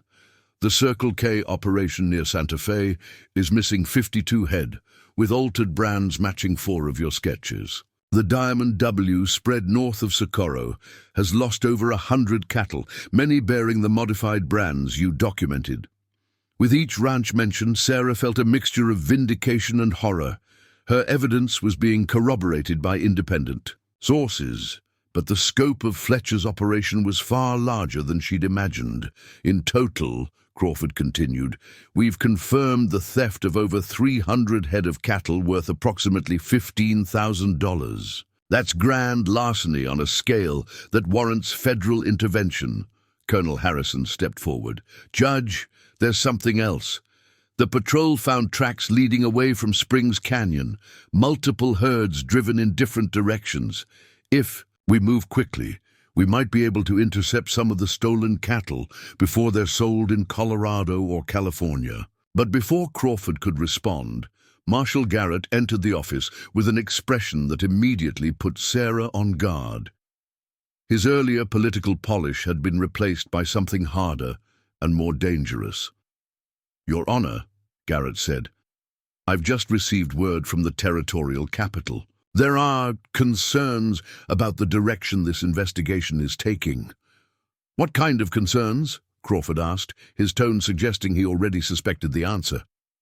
Fletcher has retained legal counsel, very expensive legal counsel with connections, to territorial leadership. They're claiming this entire affair is a conspiracy by hostile Indians to frame an innocent businessman. Sarah felt the ground shifting beneath their feet. Despite the physical evidence, despite the corroborating testimony from multiple ranchers, the political machinery was moving to protect Fletcher. Marshal, Crawford said carefully, we have physical evidence of cattle theft, murder victims, and independent corroboration from affected ranchers. Are you suggesting we ignore all of that? I'm suggesting we proceed very carefully, Garrett replied. Fletcher's attorneys are claiming the evidence was planted, that the murders were committed by Indians seeking to frame their client, and that Miss Mitchell has been manipulated by hostile elements. Michael stepped forward, his control finally slipping. My friends are dead. We have their bodies, we have the murder weapons, we have witnesses, Indian witnesses, Garrett interrupted, whose testimony would be inadmissible in territorial court even if we could trust it.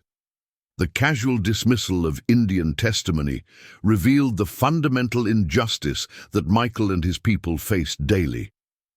In a legal system where their word carried no weight, they were essentially defenseless against white criminals willing to exploit that prejudice. But Judge Crawford surprised everyone with his response. Marshal Garrett, I wasn't aware that federal courts had adopted the same restrictions on Indian testimony as territorial courts. Perhaps you could direct me to the relevant statute. Garrett's confident expression faltered. Well, Your Honor, traditionally... I'm not interested in tradition, Marshal.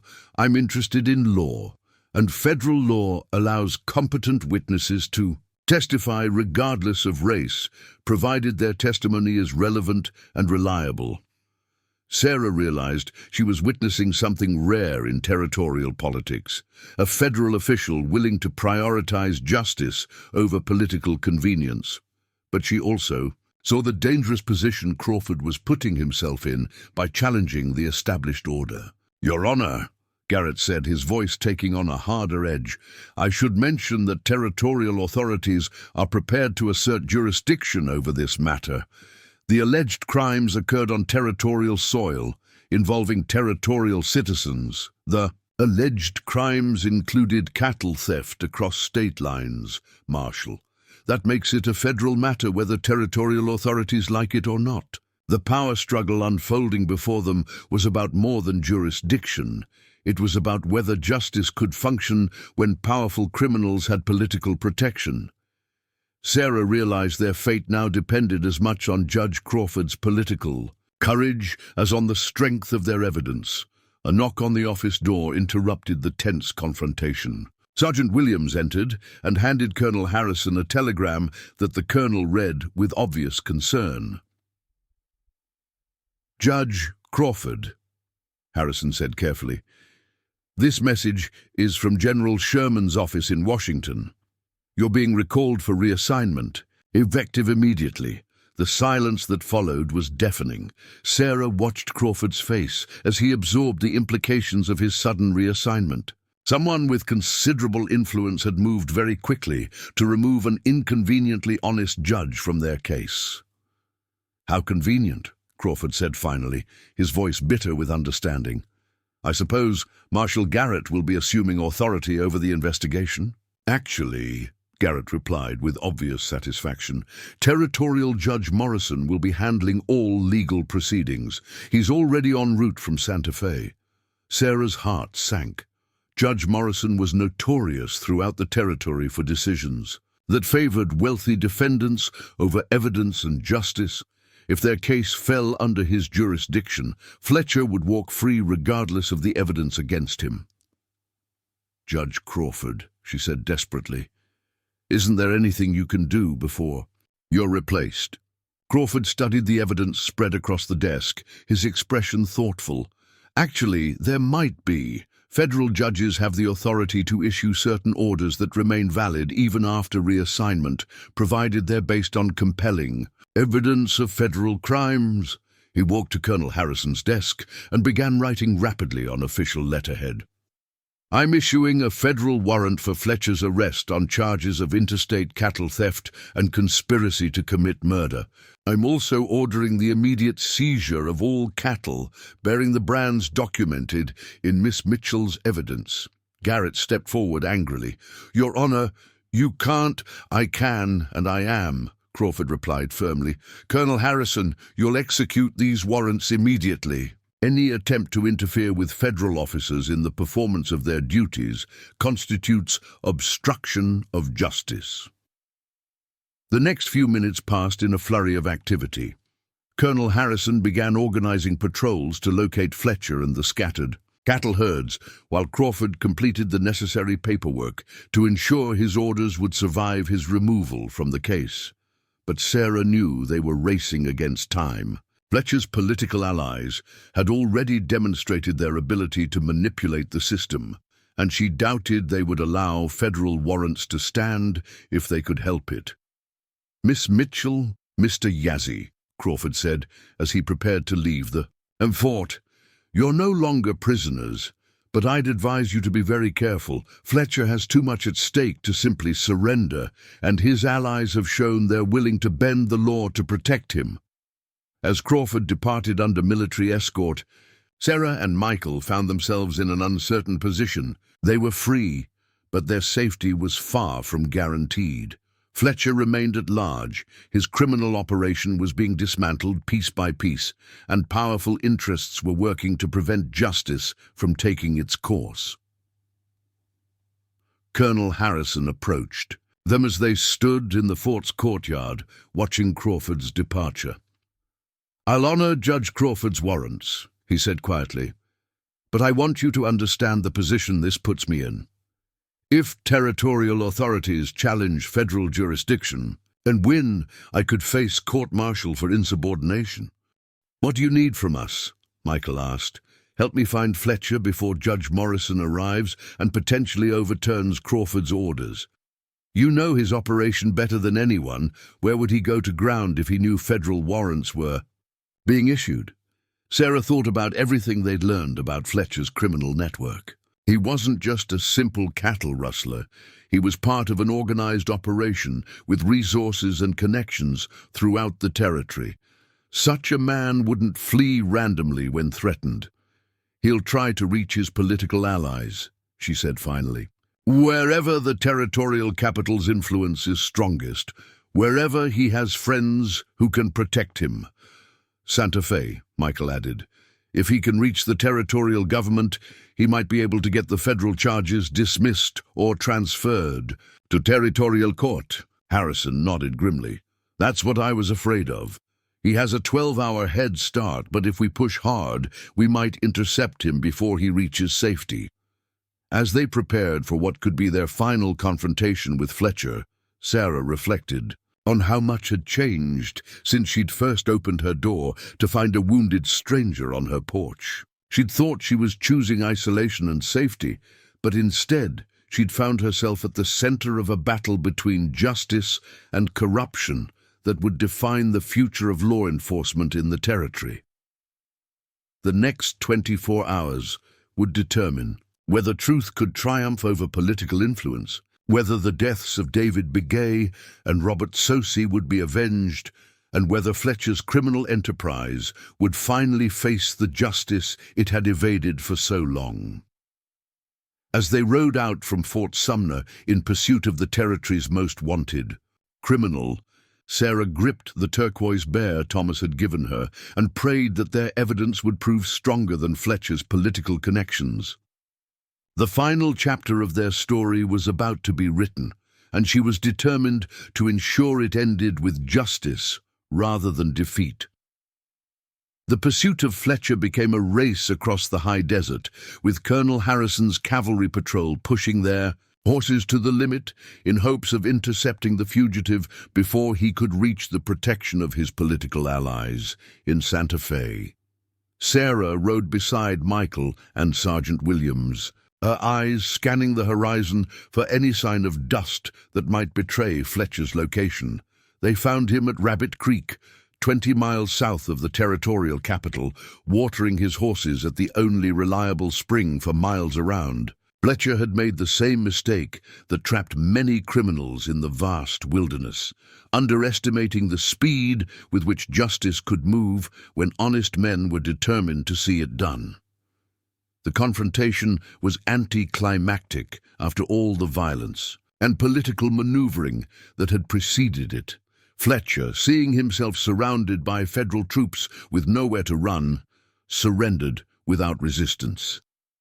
His confidence seemed to evaporate as Colonel Harrison read the federal warrant aloud, replaced by the dawning realization that his political protection had limits. "This won't stick," Fletcher said as the soldiers bound his hands.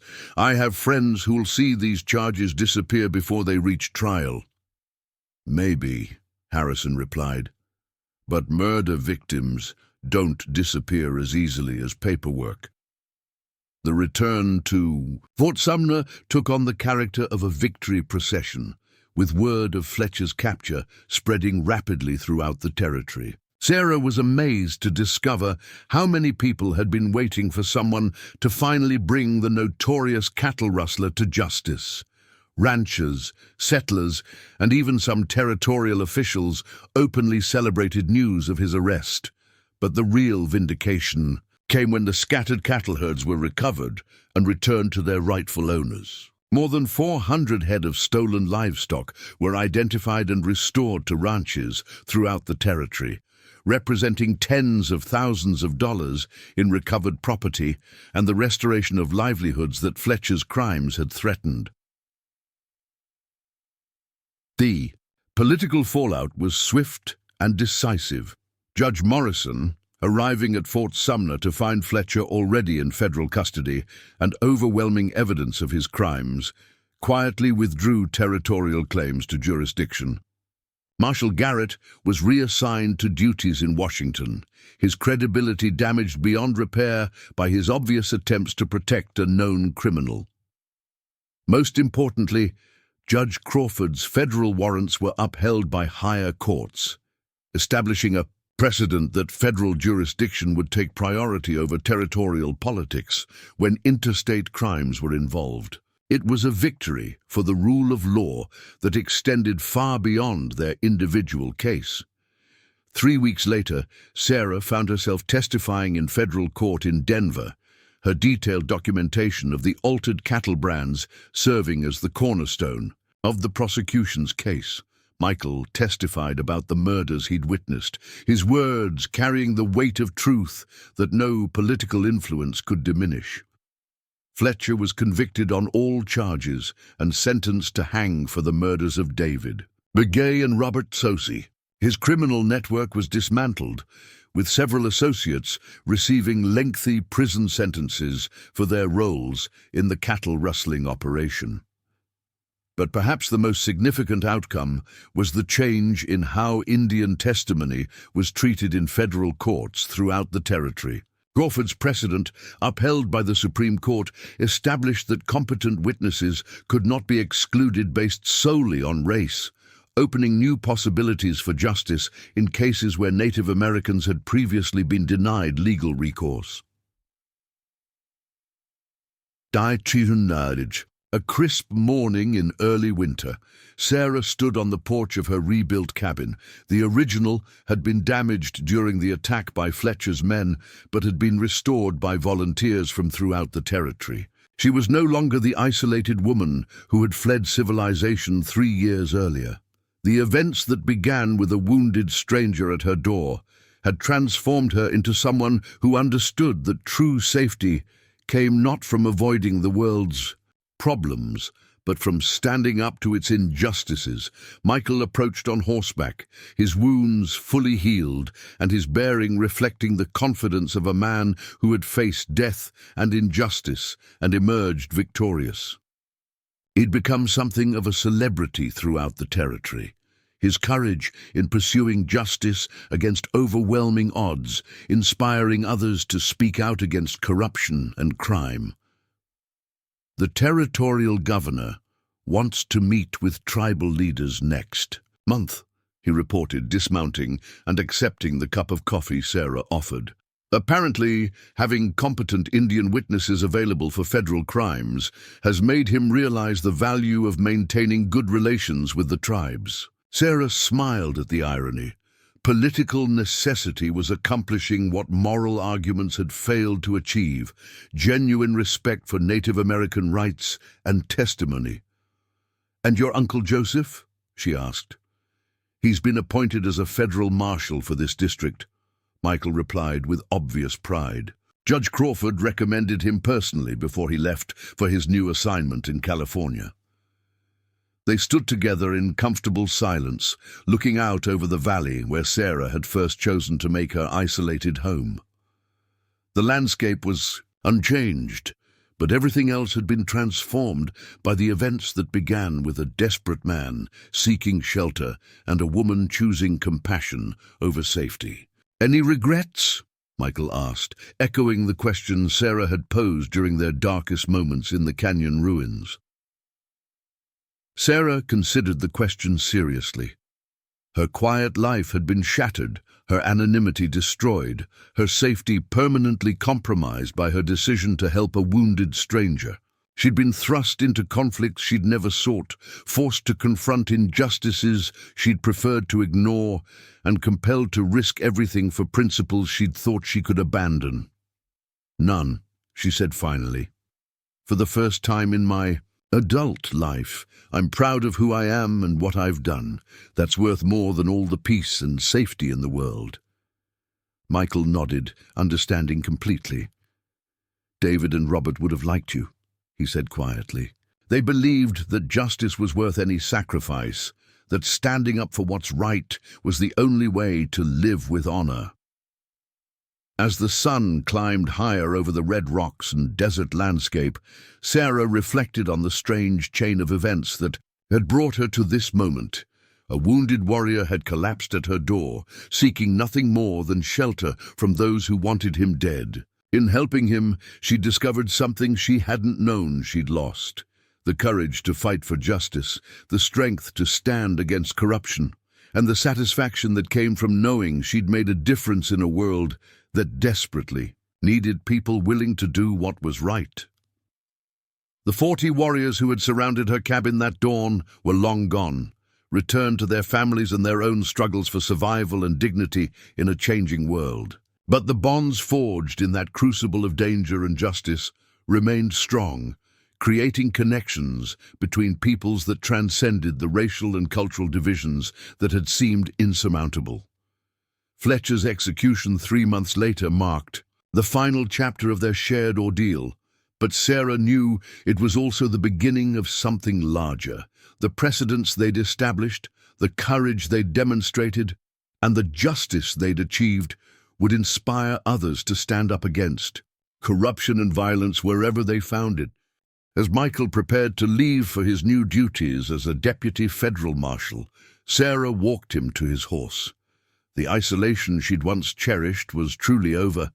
She now received regular visitors, correspondence from legal officials throughout the territory, and invitations to speak about her experiences to groups interested in reform and justice. "Thank you," Michael said as he mounted his horse, "for everything, for saving my life, for standing with us, for proving that justice is possible when good people refuse to stay silent." Sarah watched him ride away across the valley, carrying with him the authority of federal law and the moral weight of having survived injustice to ensure it couldn't happen to others. She remained on her porch long after he disappeared from sight, thinking about the wounded warrior who had collapsed at her door and changed everything. The sun was setting behind the western mesas, painting the sky in brilliant shades of orange and red that she'd learned to see as beautiful rather than lonely. Tomorrow would bring new challenges, new opportunities to stand for justice, new chances to prove that one person's courage could make a difference in a world that often seemed dominated by those who profited from others' suffering.